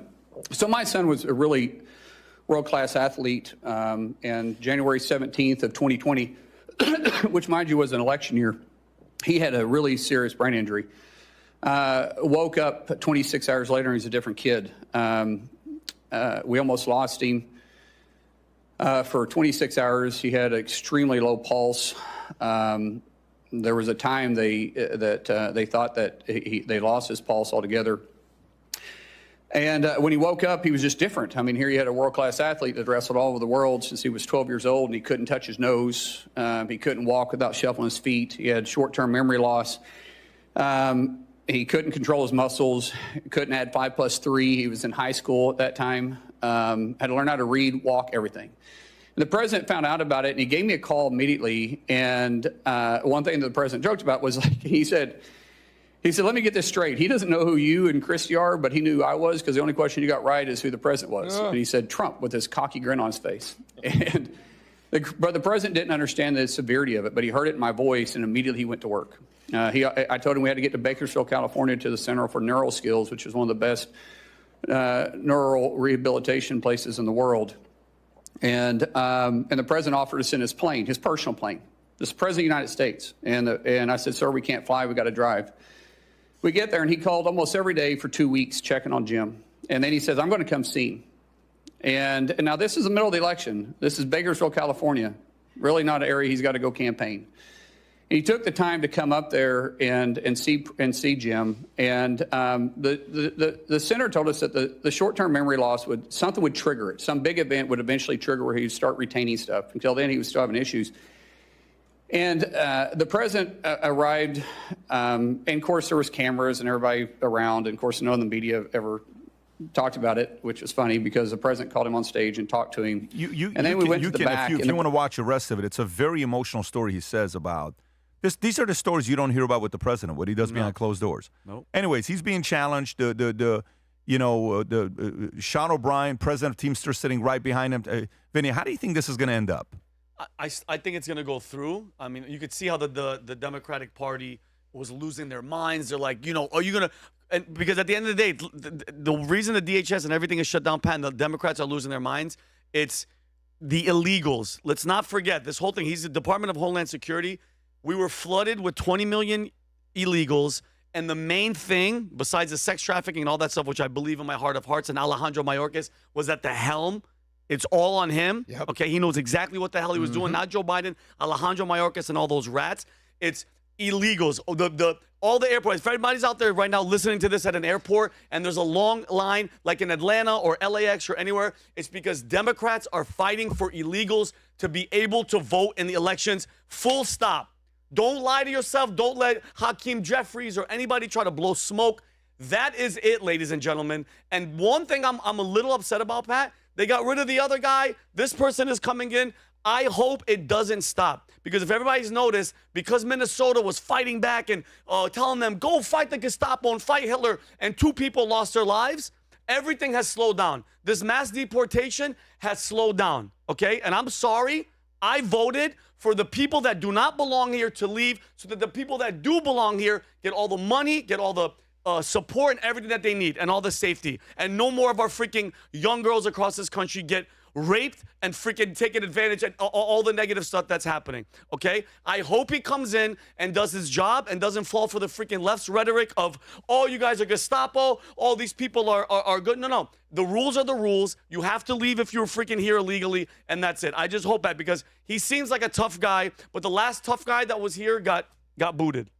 Period. I think it comes down to how. I see there the human side of him, and I just wish we could see the human side of each other more often. And he was there, I think, being very, very honest about his experience with Trump. So seeing the man that people want to paint as this perpetual villain, what he was doing for that family and giving encouragement to a colleague is tremendous. Now, for the position he is interviewing for, and he's going through congressional hearings, you know, there's this big game in Washington. And the big game is you said these words, and we peel context away, and we just say, you said these words on this date. Wait a minute, were we yelling at each other we were both on CNN, and there was a moderator? Were we yelling at each other on a podcast? Were we on Fox? Where were these words saying, what's the context? The game is strip away the context and accuse you of saying those words. And that is a little bit of what's going on there. And by the way, I respect both guys. I respect Rand Paul. I respect Markwayne Mullin. But I look at it and I'm like, guys, you're just playing this game for the committee. Do I think we need strong leadership for the border? Yes, I do. But how we were doing it previously had some serious problems. I wanted, like everybody else, think about it, Vinny. Do you know what the most easiest place to find the illegal aliens are in the United States? County jails. Counties all over the United States have got people that have committed crimes that are there. Why doesn't DHS just say, hey, you know what? I'm going to help all the county jails with their budgets. If you're holding an illegal alien, we will take custody of him. We'll look at what he did. And guess what? He's going back to wherever he came from. Yeah. You do it that way, and it's a whole different visibility. Now you're out there saying, hey, the people that immigrated illegally, that were doing something wrong, we're going to get them out. Now you're doing that, and you're going to have the support of communities. How we did it was a major issue, and I don't need another guy with a flamethrower. I need someone to methodically handle the problem and move the people out.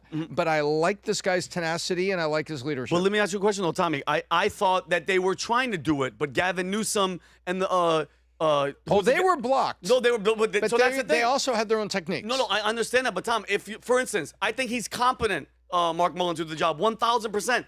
Is he going to be allowed to do the job? And the view of how they did it, Tom, you have to admit, when the media, all of them, all in unison are saying, you guys, look at what they're doing. They're hitting them, and they're provoking people. Tom, it was a call to action. Who was Minnesota's governor? Tim Walz. Tim Walz, Ilhan Omar, and the whole Democratic Party was saying, go get in their faces, Tom, and they wanted this optic. They wanted them. I think they wanted these people to get killed. They were waiting for that moment. Well, we talked about it. They wanted a new George Floyd. They 100%. wanted a martyr. They wanted that woman that tried to run down the 100%. officers in her car. They want those martyrs because they need those martyrs. Because when you don't have policy, he's asking you a question. So Tom, who's no? And you're right. No, and I'm sorry to cut you off. Whose fault is that? It's not Homeland. It wasn't Kristi Noem's fault. Kristi Noem was given a directive, an objective. Go, you said you're going to kick these people out. Go do it. That's one of the worst jobs because the other, Alejandro Mayorkas, opened the door and said, come on in, and sat there in Congress and goes, the border is closed, lying to the American public, and he got pardoned. And I mean, what did he get, Pat? Did he get pardoned or preemptive pardon? He's untouchable right now. Okay, so I understand what you're talking about, but when you're not allowed to do the job, and then you have the media going, you're saying Tom is saying that, or no, Tom was saying it looked really bad, but whose fault was that? Yeah. There were CNN and everybody was saying that they were Hitler and Gestapo. I'm not walking back what I said. There were parts of it that looked really bad. There were other parts of it that it was completely contrived resistance with pre-printed signs, fully paid for and organized to walk down the street and interfere with federal officers doing their job. I agree. But there were also things when that was going on. It's like, wait a minute, can be smarter about this? We're being entrapped here by paid protesters. Can we be a little bit smarter how we engage them and what we do here? This is going to be used to create public sympathy. You know it was going to be used. When you walk into a field of workers picking strawberries and you just pick them up, right? That's going to get carried and look like something. At the same time, my point was just a simple suggestion. What about all the illegals that were in county jails? What if you had taken them off? What support would you have gotten from sheriff, from police, from citizens? Actually, very good point right there. Right. Adam, where are you at? Well, I'm just going to take a step back here. And to me, this comes down to something very simple. This is MAGA versus libertarians. And people like to throw that libertarian word. I'm a libertarian. Do you even know what that means? And I've done some research on this. First and foremost, this is a personal issue. They know each other. You know, you said you made fun of me. You said it was okay. Hey, buddy, actually I did. Like there was some personal beef going on right there. Beyond that, to me, Markwayne Mullin is like kind of like a badass dude. He'll fight somebody, then go grab a beer with you. That's why he's got Sean O'Brien sitting behind him. Isn't he the guy that was like, you want to step outside, buddy? Remember that clip? Want to go fight outside, buddy? Give me a joke. And then you have sort of like a professor type, doctor type, who's sort of ideologically pure. And this comes down to what I would call MAGA versus the libertarianism. Libertarianism, they have a strong ideology, but they're like weak in reality. Who are the big libertarians? You got Dr. Ron Paul, you got Rand Paul, you got Thomas Massey, you got Justin Amash. There's not a big libertarian movement. Obviously, you ended Joe Jorgensen's career.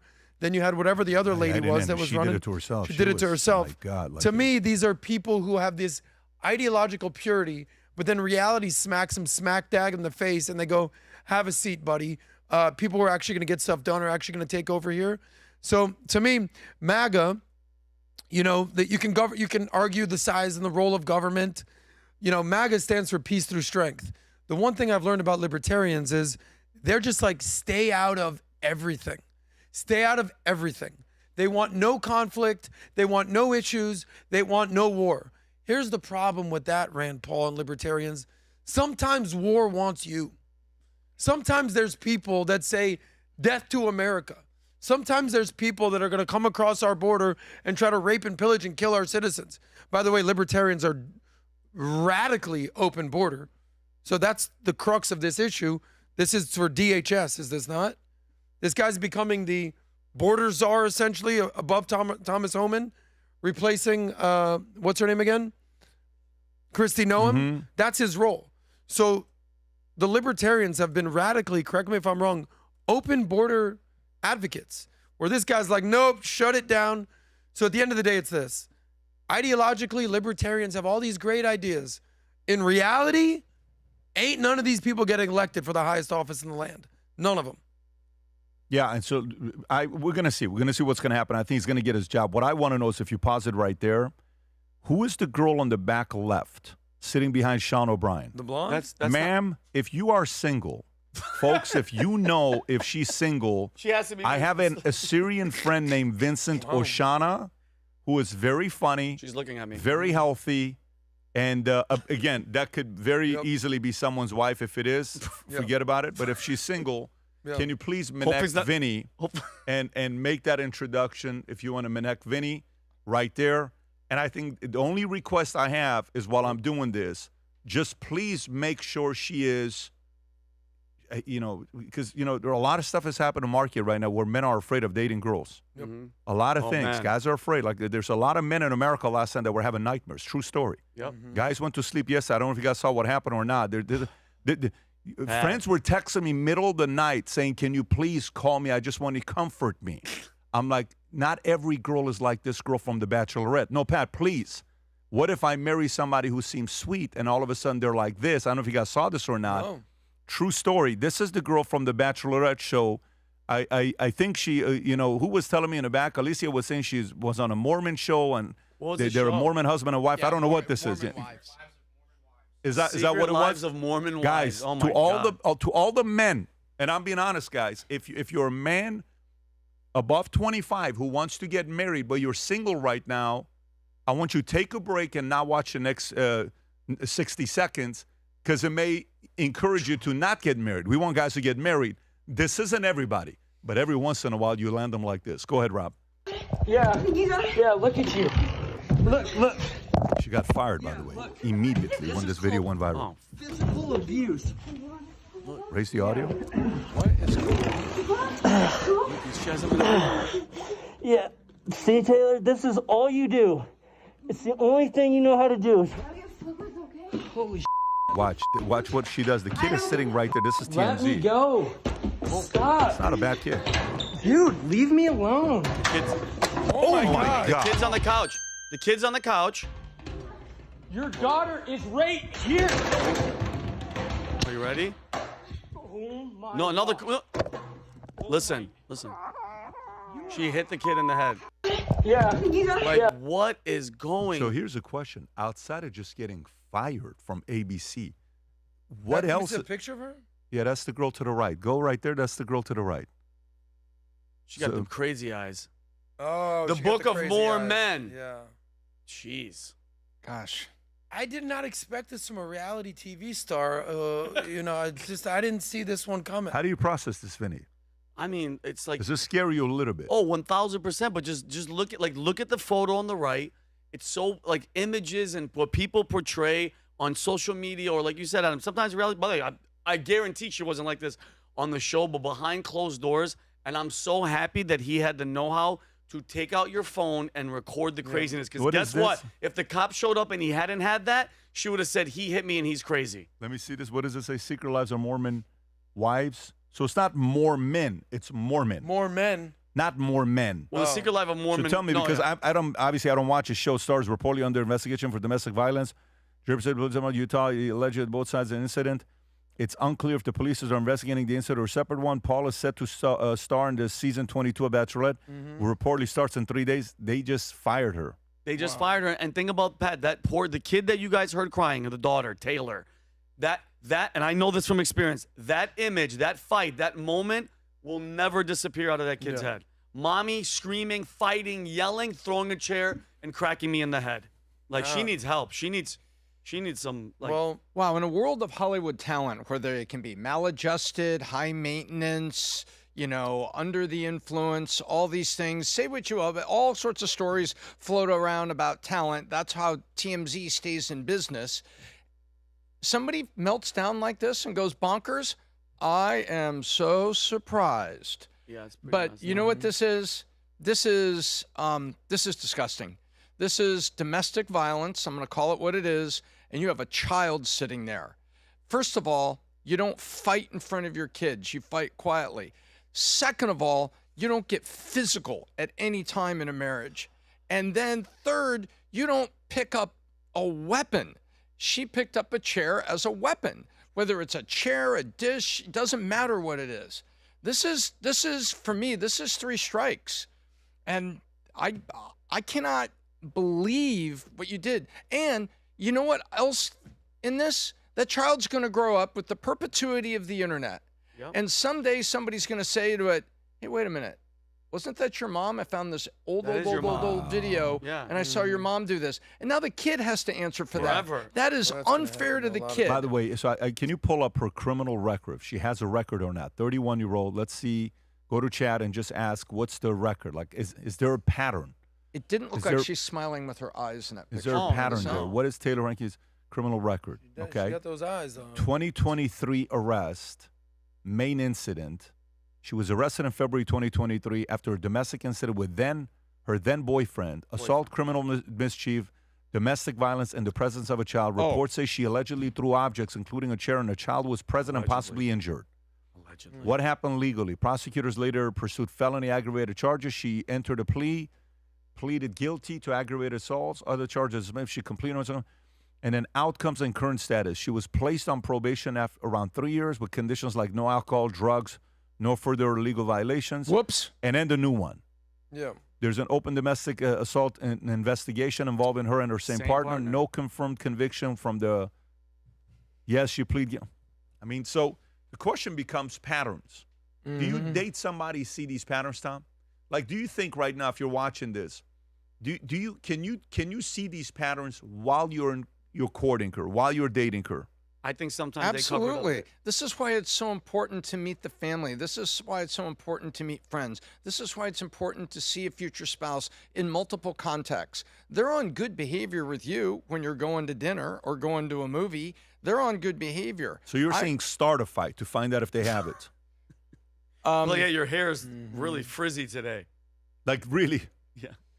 Yeah. But I do believe, Tom, I like your hair. It's like the 5th most nicest haircut I've seen on a woman today. I mean, something like that to kind of break the ice. But I do believe, though, Pat, when you go into this reality TV, it's you're not. That's not who you're seeing. You're seeing the person that she wants the world to see, and vice versa. Guys do it too, and it's you're on a reality show. And you're trying to, look good and proper and whatever. But behind closed doors, sometimes this just happens out of nowhere. You don't see this coming all the time. Yeah, to me, listen, it's so easy to judge when you see somebody like this. You're like, oh, everybody else, we walk on, we're so perfect and all this other stuff. The part, like obviously throwing chairs, crazy. But when it gets to the kid and you're doing that, that's bad. Fights are going to happen. Like just earlier today, I don't know if you guys are comfortable with me saying this. Adam and Vinny got into a big cat fight. Yeah. Jake had to break apart. Humberto decided to get involved. And Rob says this is great content. Yeah. He grabs the camera, starts recording. And Tom in the middle of it, for 7 minutes, he's still talking about why that $200 billion budget that Hexet is asking for is not enough. Well, it's a war budget, and there was a fight going on. You made a Tom's very good focus. point. And the fact that in the middle of it, you were able to stay so locked into the story was so impressive. And Dan is just standing there making sure everybody is protected. We should film this. Yeah. So protect it. I'm sorry about that, man. Yeah, but look, you guys handled it. Yeah, I'm sorry. Well, it was But because this is out of control. This is This is out of control. Adam, I'll come to you last. There's so much going on here. I mean, look, if you're looking for dating advice, I'll tell you this: the number one thing you do not want from a woman is a drama queen, because life is tough as a man.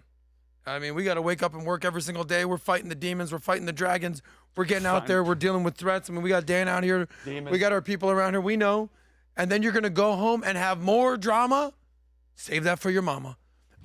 This kind of puts a little damper into the believe all women narrative. We can believe women, but not all women. We can believe most people, but not all people. Also, you've talked about this before. Police got body cams. If you're in a situation with a lady that you don't know that well, or maybe you know a little too well, you might need a little one of these things being like, hey, here's what's going on. And thank God he has that. You brought that up. Oh, yeah. If he didn't have that body cam or camera filming, who knows what would happen here. Last thing I'll tell you is this. Everything's on the internet these days. Everything. Backgrounds, social life, previous relationships. Don't rush into anything and do your reconnaissance before you end up getting your ass whooped by this girl. Yeah. So in other words, like wait till you're 70 to get married. Yeah, because at like, least. don't. Because then her right hook is really slugged. Don't. Be careful when you film yourself in relationships. Though. Yeah. Yeah. What was that, Tom? But by It's the like way, the Rob Lowe dating tips. What a coincidence. You want to be an actress? I have a movie camera. okay. Tom. All right. All right. Deep Let's. Throat reference. But by the way, honestly, like today, today to be a bachelor and to have money and to have fame, to go dating, you have to have so many different things to protect you. Can you imagine what it's like right now? Like you have to say into the camera that you're open to the idea of what we're about to do right now when we go into my bedroom. Let them know you're safe. And I'm showing the door is open if you want to leave. You're choosing to stay here. Yes? Yes or no? Yes.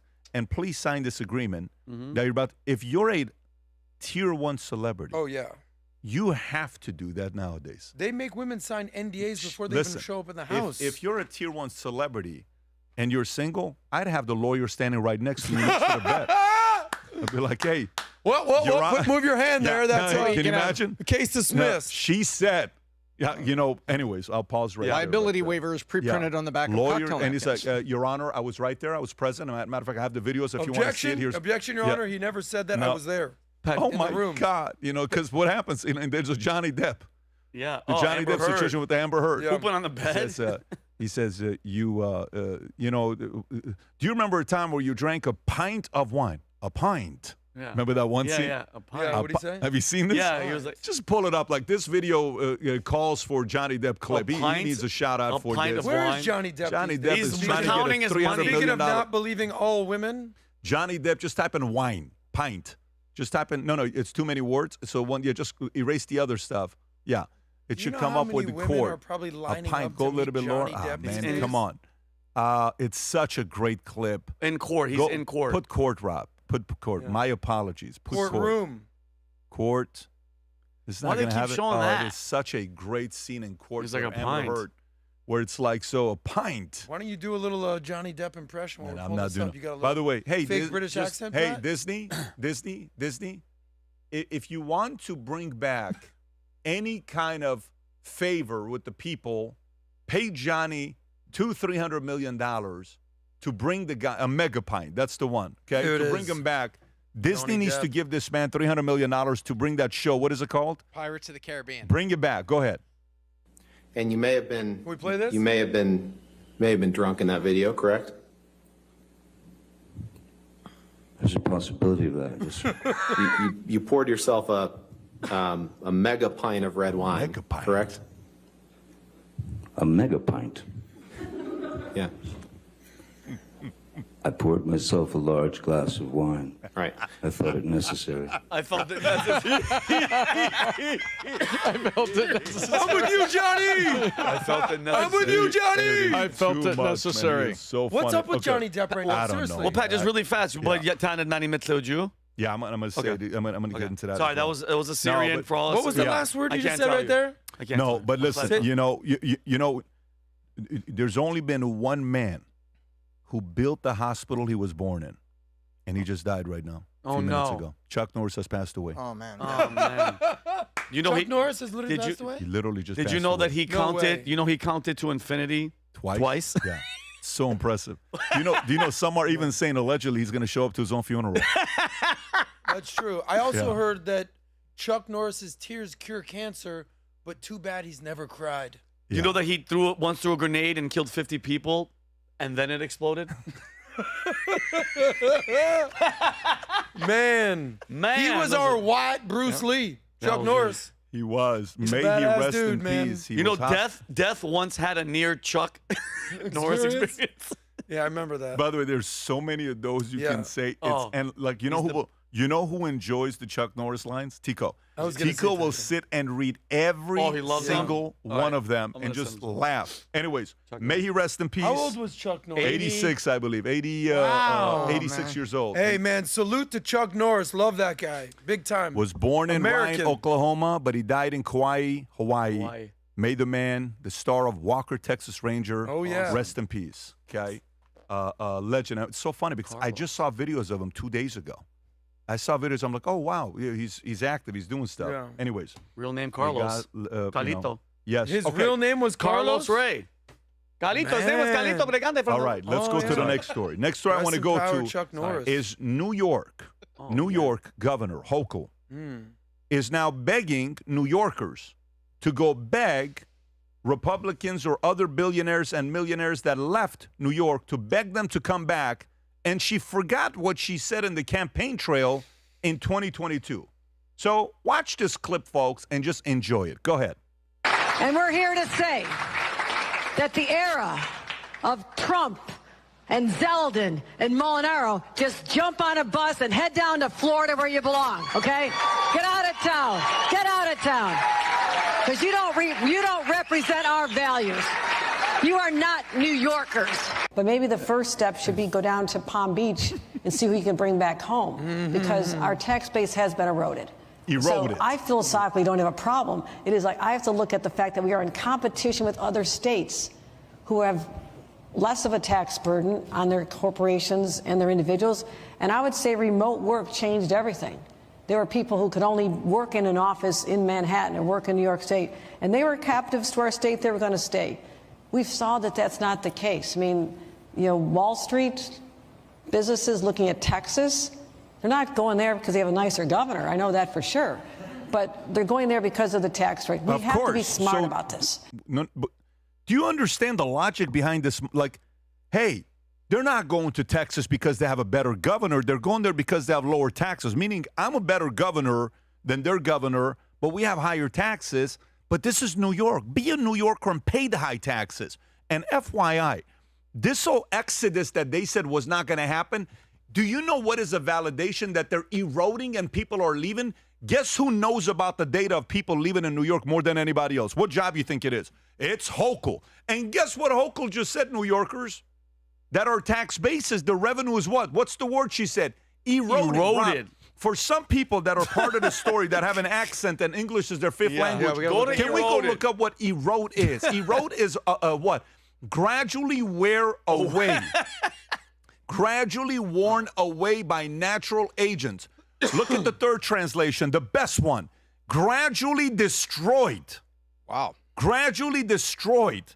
That's what's going on to New York under Mayor Mamdani, under Governor Hochul. And Mamdani wants to raise the taxes on estate planning, on wealth, death tax from 16% to 50%, from 7.1 million down to $750,000. So he even thinks those of you guys that live in New York that you're worth $750,000. You're worth too much money.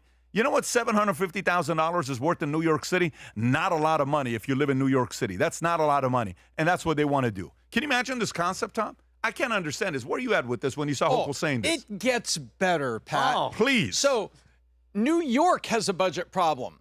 And New York can't afford the welfare that it's going to owe. So to do that, they are flirting with a $30 minimum wage. If we just make the minimum wage $30, Pat, then some of these people won't be on welfare. They could just work at McDonald's. But then there's all these business owners that came out and said, if you do that, I don't have a business. I can't do it. So it is basically, you know what? If Microsoft could somehow figure out how to break into the New York market and sell Excel, I think this would work. Maybe some Excel classes, simple spreadsheets, because New York doesn't get the joke. They have chased out the tax base. There is no money tree in the backyard just printing money. That's over at the Fed, and that's in Washington, D.C., not New York. And they're going to do this. This is it's like you're in a two-sided clamp, right? You're in the garbage pit in Star Wars, only R2-D2 isn't going to find the combination and make the compressor stop. By the way, you know what else has happened? Just yesterday, Massachusetts announced that it had a critical deficit situation for the last 2 years because Massachusetts enacted a heavy asset tax. And over the last 2 years, it has shown up, and it's right now showing up in Massachusetts. And they sounded the alarm yesterday. Massachusetts. Yep. And while you're saying this, here's a councilman of New York saying we got to raise minimum wage from 17 to 30. There you go. Just watch this beautiful logic. 1 million New York City workers earning $17 per hour. A full-time worker making $17 per hour brings home after taxes about $2,000 a month. $30 an hour is something Councilmember Sandy Nurse says people can't afford to wait for. The wages are too damn low and the cost of living is too damn high. Under the current $17 an hour minimum wage, some New Yorkers like Joelle, an Amazon worker, have had to make tough choices. Then I had to choose each month if I was going to do groceries or pay bills, if I was going to pay my phone or my internet. Nurses' legislation would see a gradual increase to $30 an hour by 2030. A spokesperson for the mayor says they will review it. We know we're going to have to help everyday New Yorkers who keep this city moving. And so, yes, we need to tax the rich. He's like that one guy that thinks he has to we have scream. to increase the minimum wage to 30 and 30. Mac Rosenberg, 1010 wins on 92.3. There you go, folks. 17 to $30 an hour minimum wage. At the same time, Hochul is saying, please go ask him to come back because we need them. And there's some millionaires that are okay with paying the taxes. But let's go get some of those guys. 123 billionaires live in New York City. Watch what's going to happen with that number. FYI, this exodus hasn't even started yet. This exodus hasn't even started yet. This is just getting, this mass exodus of New York is about to get started. Guy said to me, says, you know, we don't want these guys to come to Florida because we know what's going to happen when they come to Florida. They're all going to end up voting for blue, and they're going to turn Florida into New York and all. This is what everybody keeps saying, right? But for decades, New Yorkers have been moving to Florida. It's not like it's a new thing. This next wave of people that are going to come, it's the people New York doesn't want to lose. It's the people that have the money. It's the people that can say, you know what, babe? I'm done. We were planning on moving to Florida in 5 years. We got to do it now. We were planning on moving to Florida in 10 years. We got to do it now. Wait, folks. Wait. Adam, your thoughts? To me, this comes down to the difference between socialism and capitalism. So, you know, who's the famous New Yorker, speaking of New York, that once said that you campaign in poetry, but you govern in prose? I think that was Mario Cuomo, our friend Chris Cuomo's dad. So when Kathy Hochul is out, we don't need you, Trump, get out of here. Go back down to Palm Beach. Right. That sounds great on the campaign trail, Kathy. Right? Where you're just doing bluster and rhetoric, as some say, and you're giving feelings and inspirational rhetoric. Sorry about that, sir. Slogans. Desalination. She was just a parody of herself. She's a parody. But slogans don't pay the bills, as we know. So when it's time to govern, like what she's doing now, she has what is known as a little bit of a math problem. So we got a budget of $5 billion and we're short $1 billion. Why'd we kick out all the billionaires? She's got a math problem. Because when you're governing, it's not so much about slogans anymore. It's about budgets, it's about data, it's about money. And this is the difference between capitalism and socialism. Socialism is going to give you all these promises. Capitalism is going to say, yeah, we don't have the money for that. Last point, I remember when I was first started my show and doing Man on the Street stuff, I went down to downtown Miami. There was a fight for 15 thing going on. It was all these low-skilled workers that, you know, worked at remedial jobs, and they were fighting for 15. And I don't know if that's passed in Florida yet, but it's certainly passed, I think, the fight for 20 in California. Now they're fighting for 30 in New York. Do you know what $30,000, if that's what minimum wage is? Sorry, $30 an hour minimum wage. You know what that is a year? $60,000. $60,000 for what? So I remember when I was doing these interviews, and they're all nice people, mostly immigrants, barely speak English, working $8 jobs, $12 jobs. I started asking questions like, well, I know you want more money, but what are you doing to improve your skills? You barely speak English. Are you learning English? Are you working harder? Hey, I work at 2 jobs. I work at 2 jobs. That's great. Respect. Welcome to America. But are you learning? Are you contributing? Are you doing anything to help yourself or society? Or are you just looking for jobs and more money? And that's the premise here, is that these people want more money, and they're leaving a lot of times socialist, communist hellholes to come to America to basically say, give us more money. So capitalism is the way, socialism is all lies. Well, I mean, you know that saying when people say, I hate to say I told you so. I don't. I'm gonna tell you so. I absolutely love saying we told you so. On this show, we have said it on this podcast. So I can't even. How many times? When the moment this started, the moment they were even hinting at Mamdani, we said what he was gonna do. We know what's happening with all the taxes, with all the remember the congestion tax that she tried to do, and I think was it Adams, Rob, that they tried Adams. to. I don't know if it came back or not. But it's like, and then all the useful idiots, all the people on all the podcasts, all the comedians going, no, we'll pay the extra this and we'll pay the extra that. Everybody's gone. And all the people that left, I think they took a line out of that song, Adam, that really good song by that band, In Sync, from the year 2000. And it said, it says, don't really want to make it tough.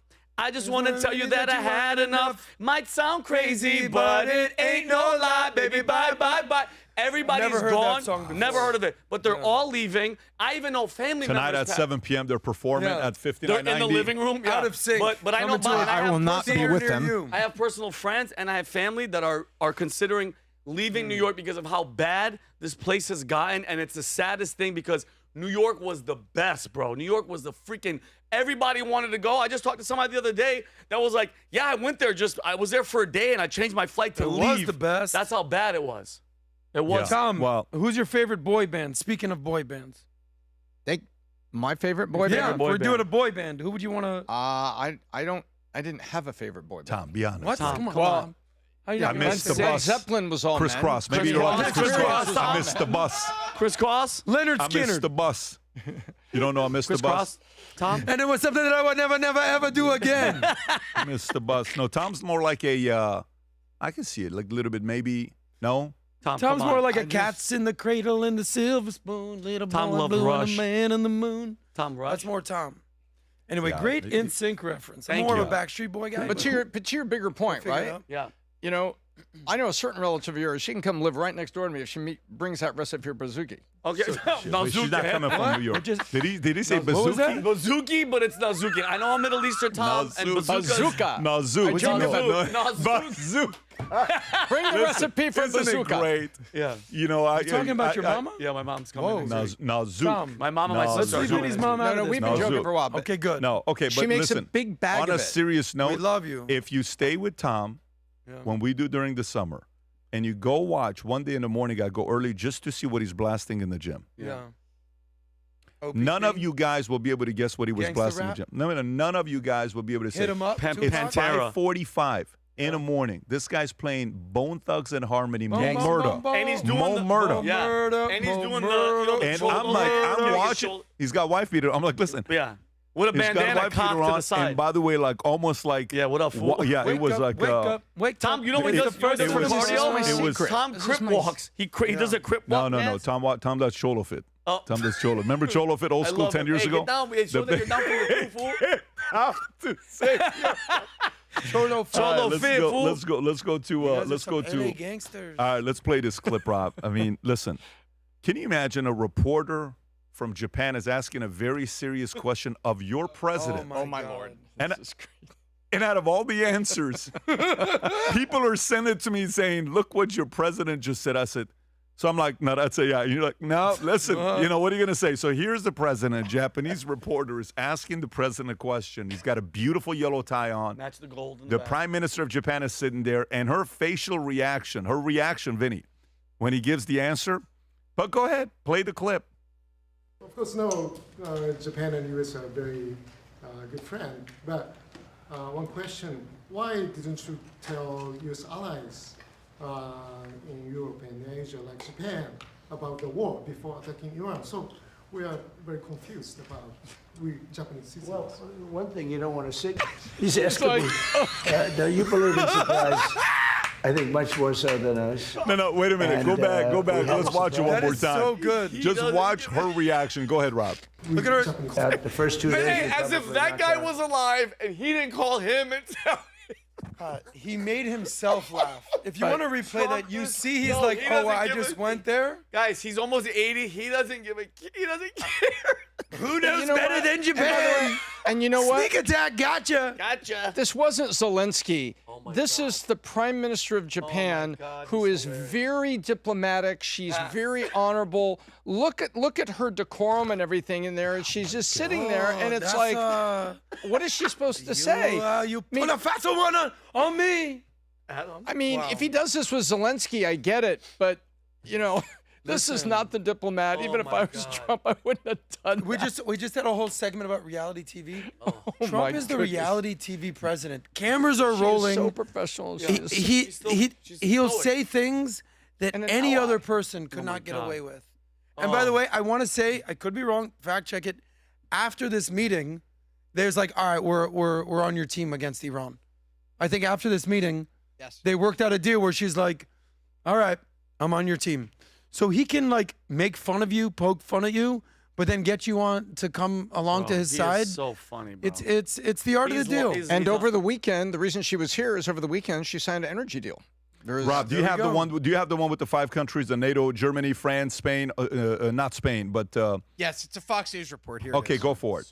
Appears to be a big change of heart from Britain, France, Germany, Holland, Italy, and Japan, who put out this statement a short time ago. We express our readiness to contribute to appropriate efforts to ensure safe passage through the Strait.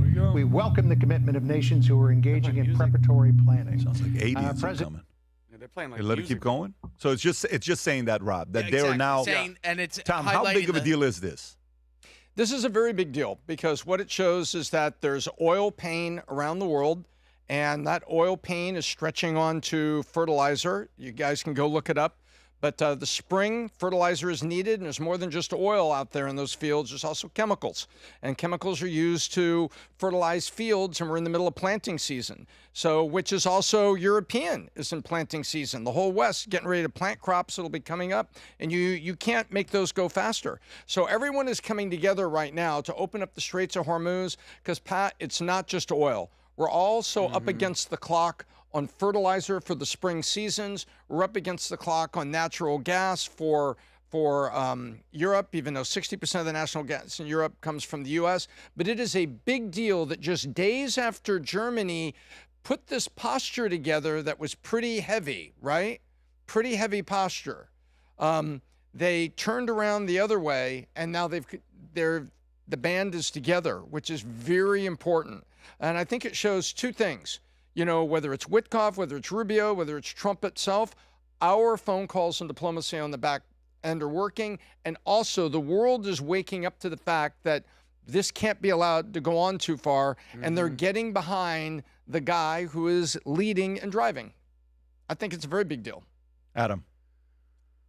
Look, if you can just pull up the list of countries real quick that have signed on to this agreement. Holland, France, UK, Germany, Italy, and Japan. Okay, number one, how many of these countries used to be our enemy? Germany, Italy, Japan. We've all went to war against all these guys. Now they're our ally. Obviously, we know our relationship with Britain. Yep. So speaking of allies, this is what allies do. You step up. You know, we're questioning NATO right now. Hey, what are you guys doing here? What are you doing for us? You even have Mark Rutte, who's the commander of NATO, I want to say, basically saying in his thick European accent, if you think we can defend ourselves out of America, you're dead wrong. Like, America is the #1 superpower in the world, and all these countries, whether they want to or not, are going to get on board. Why? How much money do we give Japan every year? $5 billion. We also have, I think, 50,000 troops located in Japan. Germany, same numbers. South Korea, a little bit less, 50,000 troops, $4 billion. We're giving all these countries money. We're protecting all these countries. And what we're saying is, how about a little help back for your #1 ally? Huh, buddy? So if I need to bring you into the White House, into the Oval Office, make a little sneak attack surprise Pearl Harbor joke, I'll do what I got to do. But you're going to step up. And look, and lo and behold, now they're going to help in the Strait and Hormuz. Here's that clip of Mark Rutte basically saying, we need America. I will praise him, and I don't mind him publishing text messages. And if anyone thinks here, again, that the European Union or Europe as a whole can defend itself without the US, keep on dreaming. You can't. We can't. We need each other. And why do we need each other? I tell you. First of all, because also the US needs NATO. And the US is not only in NATO to prevent a mistake after the First World War, not to re-engage with Europe. And then again, the long arm of history reaching out to the US again in the Second World War, as Churchill famously said in his speech in 1941 in the US Congress. They are also in NATO because for the US to stay safe, and by the way, Arctic region is evidence here, they need a secure Arctic, they need a secure Euro-Atlantic, and they also need to secure Europe. So the US has every interest in NATO as much as Canada and the European NATO allies. So I'll give him this. We both need each other, but the question is who needs who more? It's not even a question. And it's not even a question. Yeah. So guys, you need us. Respectfully, we need you. We're friends. We're allies. We're partners. We're strategic partners. But don't get it twisted. Everyone's going to fall in line to America because we protect them.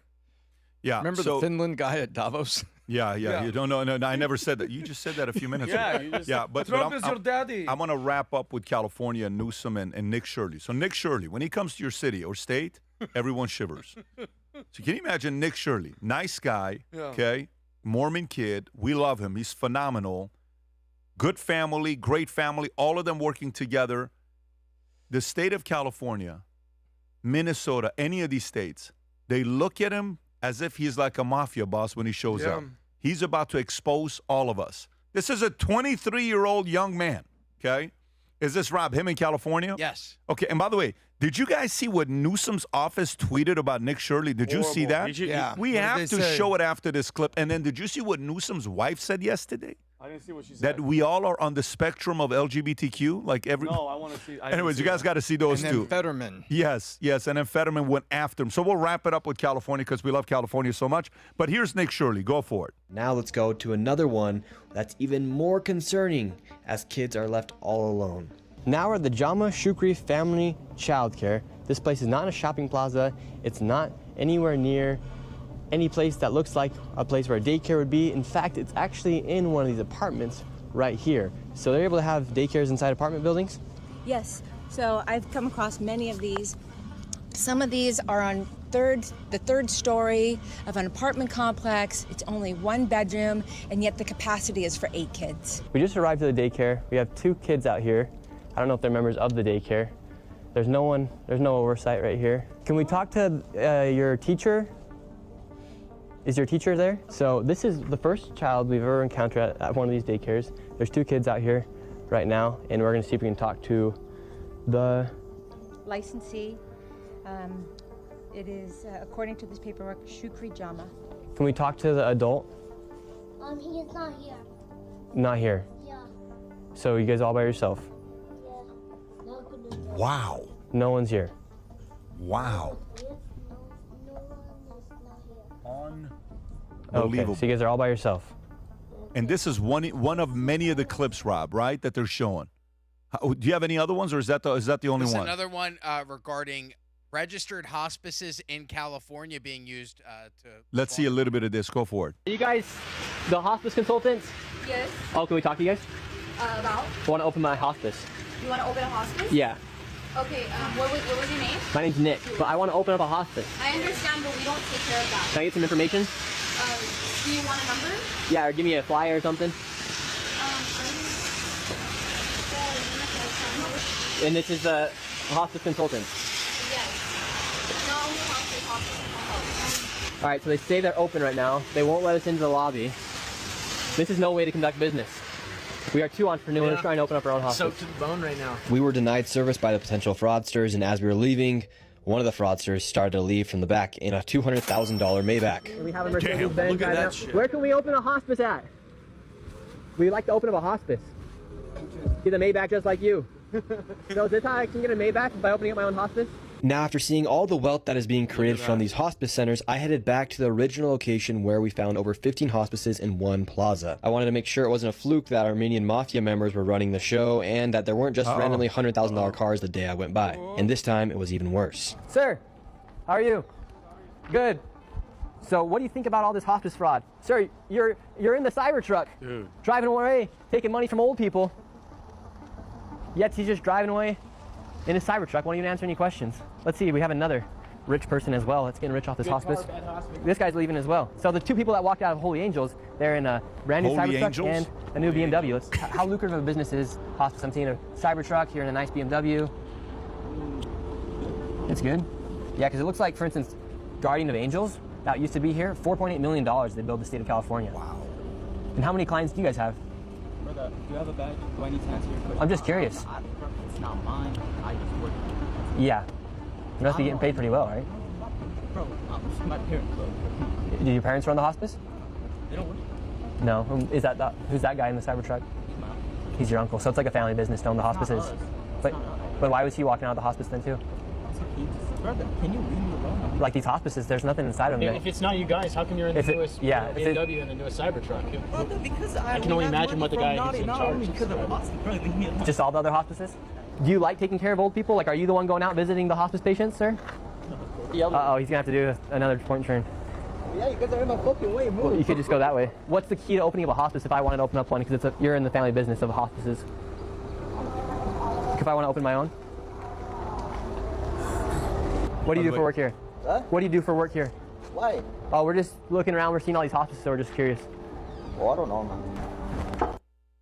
I mean, he's good at what he does. You got to realize he's very good at what he does. But Chris Cuomo doesn't think that he's a real journalist and he's not doing it. He said that today? He was on this pod. No. Chris Cuomo sat here and said that what he is doing is not journalism. Nothing's going to come out about it, which is it's baffling for me to even hear because this guy he's exposed Minnesota. People have gone to jail because of his investigative journalism, actual journalism, not CNN journalism, propaganda sitting in front of a camera, lying to the American people. That's if that isn't journalism, going out there, risking his life. How easy could one of these people go up to him and punch him in his face or stab him or shoot him? And he's out there doing actual work. Hundreds of millions of dollars exposed. Minnesota has already arrested people. I don't know how deep the investigations are going to go, but this is blatantly obvious, and it takes a 23-year-old kid, not somebody from mainstream media, to expose it. And it drives me crazy when I hear people like him say, oh, this isn't real journalism. Then what is it? I'm curious to what is he doing? And why did it take a 23-year-old to expose it? Just curious, Tom. By the way, here's what Newsom's office had to respond with. They said, hey, can I see your kids? As if that's Nick Shirley, right? Going into the daycare. Now, do me a favor. Go to the tweet, Rob. So I want to show how Nick Shirley responded to that tweet. So Governor Newsom's press office. Jeez. That's the real press office. You see the check mark right next to it? Yep. On the political side? Okay. So go a little bit lower. Nick Shirley responds. He says, you do realize I'm trying to help America eliminate fraud and waste, right? No need to try and make me look like a bad guy for exposing fraud. People are over it. Start working for the people and not against them. 275,000 likes for what he had to say. Nick Shirley. And guess who's doing it now? CBS is now following his lead. CBS is now doing it in New York. They got a bunch of different things. Finally. Everyone's starting to realize we got to do it. Now, keep in mind, CBS is being ran by Barry Weiss. She's like, look, if this Nick Shirley model is what they're doing, why don't we stop? Why don't we start doing it? I'll go on a couple thoughts on this, and then I want to show you guys what Gavin Newsom. She's sharing some wisdom with the rest of us. Go ahead. Yeah, well, I'm a proud member of the Equality Leering Center, and Nick knows this. I'll tell you a funny story about Nick Shirley. You know, we were at the State of the Union. We were lucky enough to interview a lot of the GOP congressmen and women. I'm there interviewing all the people with John Kennedy and Lisa McClain, all these names. All of a sudden, Nick Shirley walks in the room. And it was if like MJ walked in. I go, yo, what up, Nick? What up, Adam? Walks towards me. Congress people stop doing what they're doing, start walking towards Nick. And what are they saying, though? Come to my state. You got to see what's going on here. There was, I think the lady in California, Young Kim, not Lil Kim, the rapper, Young Kim, the politician. She's saying, come to California. He goes to California. So it's such a needed thing. By the way, shout out to journalists that do this. Citizen journalists. By the way, James O'Keefe, leader of the pack. I met Nick Shirley at a James O'Keefe event. James O'Keefe is incredible. Incredible. Yeah. Also, Nate Friedman in New York. Respect to you. Yeah. Going to the communist, socialist Gaza rallies. But these independent citizen journalists with a phone, a camera, and a dream are out there changing the world. This guy Nick Shirley got Tim Walz to resign and not run for governor. Imagine what may happen to Gavin Newsom. Imagine what happens if waste, fraud, and abuse is found in all these other states. We have that video of the lady saying, come to Ohio. So I become real tight with Nick. He's a great kid. I actually took him to his first Sabbath dinner, and then we went to a club, and he said, I just want to see Club Live. This is interesting. He goes, I don't want to party. He goes, I'm a virgin. I don't drink. I don't smoke. I said, you want to go in for 10 minutes? Let's go in for 10 minutes. He knows this. He filmed the video. He saw it. He goes, okay, cool. We left. They're not going to get this kid doing anything weird or anything like that. Like him. And that's the thing that's going to happen. He's doing the right thing. He has the right agenda. And all he's doing, like he said in that tweet, I'm just trying to help find the fraud. You should be thanking me. By the way, if you're watching this, Nick Shirley is on Manect, and he actually gets back to people. If you want him to, if you have anything you want to share, because remember, good luck getting to him through email, Twitter, DM. He is right now. He posts something, gets 10 million views. He's got tens of thousands of DMs. But if you want to get right to Nick Shirley, you can connect him. Rob, put the link to Nick Shirley in the chat, as well as the what do you call it? Comment section and description. But go download the app Manect and find Nick Shirley and message him. This is one way of also supporting what he's doing and encourage him for the great work that he's doing out there. By the way, while this is happening, Gavin Newsom's wife comes out. She had something to say. Vinny, was specifically directed to you if you want to play the clip. This is Gavin Newsom, okay? This is the first partner? This is direct message. Go ahead. Learning from same-sex couples. Go ahead. There's so much to learn from same-sex couples who have learned to communicate and who also are like, well, look, you know, someone's got to do the care work in a same-sex male couple. Someone's got to do that. So I'm just going to do it. And this is like, and not be afraid or ashamed because it's part of being human. We're all on a spectrum, right? It's just how society kind of pushes us and pressures us into these limiting gender roles. But again, the folks on the far right, they're missing is just this, they're living in this silo, this evangelical conservative silo that ultimately it's just pulling us back as a country to a time and a place where we don't deserve to be, and we're not going to be, because honestly, young women and fathers of daughters are awake now and they're woke, and they're not going to let us go back. And so I have so much hope because of that. And obviously, California has a huge responsibility to lead. There's so What the Vinny, hell? I'm coming to you first. What is she talking about? What the hell? I'm dead serious. I was trying, Tom. I couldn't even. Was she saying we have to get advice from gay couples? Relationship I honestly advice? don't know what she was saying. They clipped it. There was 3 parts in there speaking. Like, Rob, I'm just. Let me explain it to you, Vincent. No, I'm being dead serious. I'm going to explain it. Because, by the way, I'm not going to lie to you. As she was talking, I was just thinking about, like, Gavin Newsom and the hands, because that's where my brain goes. But nothing that she said makes sense. she's trying to say that married couples need to take advice from gay couples about what relationship advice. I don't get it. I'll explain how I interpret it. She's basically saying same-sex couples. So 2 men, who's gonna raise the children? Who's gonna go to work? 2 women, who's doing the household chores? Who's paying the bills? Right? And she's like, we're all on a spectrum. We got to figure it out. The thing that I felt so disgusting to me is that she used that as a way to attack God-fearing evangelical Christians who believe in the Bible and believe in God and Jesus. And she used that as an attack line as if they're the problem. Mrs. Newsom, those are people that believe in the Bible and believe in what a woman is and what a man is, and maybe gender roles, and that gender is not just a construct.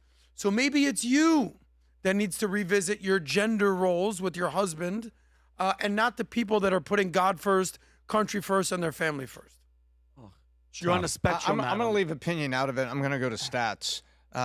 Young people today, the current generation and the one immediately preceding them, so from the ones that are 12 years old up to about 20 years old, the current 2 generations, there is more evangelical awareness and there is more turning to God and faith as a foundation for life than their parents and their grandparents. There is a resurgent. And I believe it's because they are honestly looking for truth and they are looking for sanity and they are finding it. And you go take a look at the stats right now. You saw it with Turning Point USA of the percent of young people that are turning. It's not what it needs to be, but it's moving. And what it shows you is that there are audiences out there that are just looking at the wrong thing, and they're getting very confused by it, and there's a lot of them out there. But there's also kids that are, I'm going to use the word, waking up to the truth. And it's our job to ensure that we help cultivate more of that, because there's a lot of people looking at it, and this as a potential first lady just scares the hell out of me. Oh, and Tom, he's ahead of Marco Rubio, and he's ahead of Vance. Because that's, don't get it twisted. It's only, I don't see anybody coming out of the weeds. But for the first time in, I believe it's 6 presidential elections, the out party, the ones that's not in the White House, they do not have a candidate that's at 25% going into midterms. Gavin Newsom is the first one that is not at 25% going into midterms. I believe it's six administrations. So guess what that says? The Dems aren't excited about him. Of course not. No, but look at how scary that is, Tom. And imagine if she comes in and he comes up, because do you guys remember that thing that they were talking about, the abortion? These numbers. She moved him out of the way and he stayed quiet. She's in charge. From my point of view, you're saying she may be like that Bachelorette girl? She's like the Bachelorette girl. I don't know how violent. 2 weeks ago when she jumped in front of him. And all you news media, stop picking on Gavi. Gavi's working hard. Don't pick on him. It wasn't planned. She moved him to the side and he stayed there with his head down. And she's like, hey, you guys need to stop bothering my husband about the nonsense and how horrible he's ruined California. We're talking about murdering innocent babies, all right? And he stayed quiet with his head down. Look at this. By the way, just stop, Rob. Look at this photo. This isn't planned, okay? That's the look of I'm going to speak now. Look at that. Look at him. Stays quiet. Just for a couple seconds, Rob. You run California take acting lessons and run for president at the same time. Look at his face. We have Planned Parenthood here. Planned Parenthood. And women are 51% of the population. And the majority of the questions, all of these questions have really been about other issues. Yeah, pause it right there. Pause. Because here's what's scary. Gavin Newsom is openly telling you he's pro-illegals. He's pro-sanctuary. He wants to give all them money. He'll open the border. And then you have a wife that is promoting murdering innocent babies in the womb. Full stop. That's who she is. And she's telling you that you need to learn, as heterosexual people, how to learn from 2 gay men who bought babies, because you have to pay for them, and how you're going to raise kids. That is the #1 frontrunner of the Democratic Party. Congratulations. And here we go. I'm telling you so. This is what you guys want. This is what you're going to get. Remember this. Right. Well, listen, last thing before we wrap up, we'll see what's going to happen is this. There was a video going around last week, viral, hundreds of millions of views, saying Jeffrey Epstein seen in a car convertible with the hat put backwards. I don't know if you remember that. I think I saw him, actually. Yeah. The actual guy in the car. Yeah. So that video that you saw with everybody, I told you he's alive. I told you he's alive. The guy that was in there Vinny, show the one that, yeah, that one right there, that guy right there. The guy that was in there. Bro. Go back a little bit, Rob.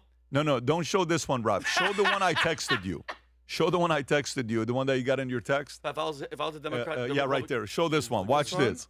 Yeah. Volume. Look how many views it got. It got 1.6 million likes. Man in Florida. It got 1 million shares. Go ahead, Rob. Hey everybody, this is Palm Beach Pete, and my video went viral because some dude randomly filmed me while I was driving on I-95. 4 hours he didn't have his phone. Unbeknownst to me, and the next thing I know, I'm a viral sensation. I had my phone down for about 4 hours, and I didn't know my phone was blowing up with all these comments from that video. So I got a lot of traction. It's pretty crazy. Thanks. So you're not Jeffrey Epstein? I'm not Jeffrey Epstein. I'm Palm Beach Pete. Well, I mean, He looks that's like exactly him, though. what Jeffrey Epstein would say. But by the way, Palm Beach, he did all his dirty work in Florida. You're telling me that's not Palm? But He happens to be in Palm Beach. If I was him, I'd be He calling happens to look Republicans. exactly I'd like be hey, Jeffrey listen, Epstein. You pay me, and I'll just hang Stop around it. Democrats. Hanging around. Hanging it out. All right. Well, gang, great time spending time with you guys. Remember, to the 51% of the community, subscribe to the channel. That's one way you can help us out. If you enjoy us doing these things, these emergency podcasts, this is a whole crew team. We're about to launch our new set. We're excited about doing a new set. There's some surprises that's going to be made the next couple weeks here. But it means the world to us if you can smash that subscribe button, especially to the 51% that consume this weekly but don't subscribe. Thank you. God bless. Have a great weekend. Take care, everybody. Bye-bye. Bye-bye.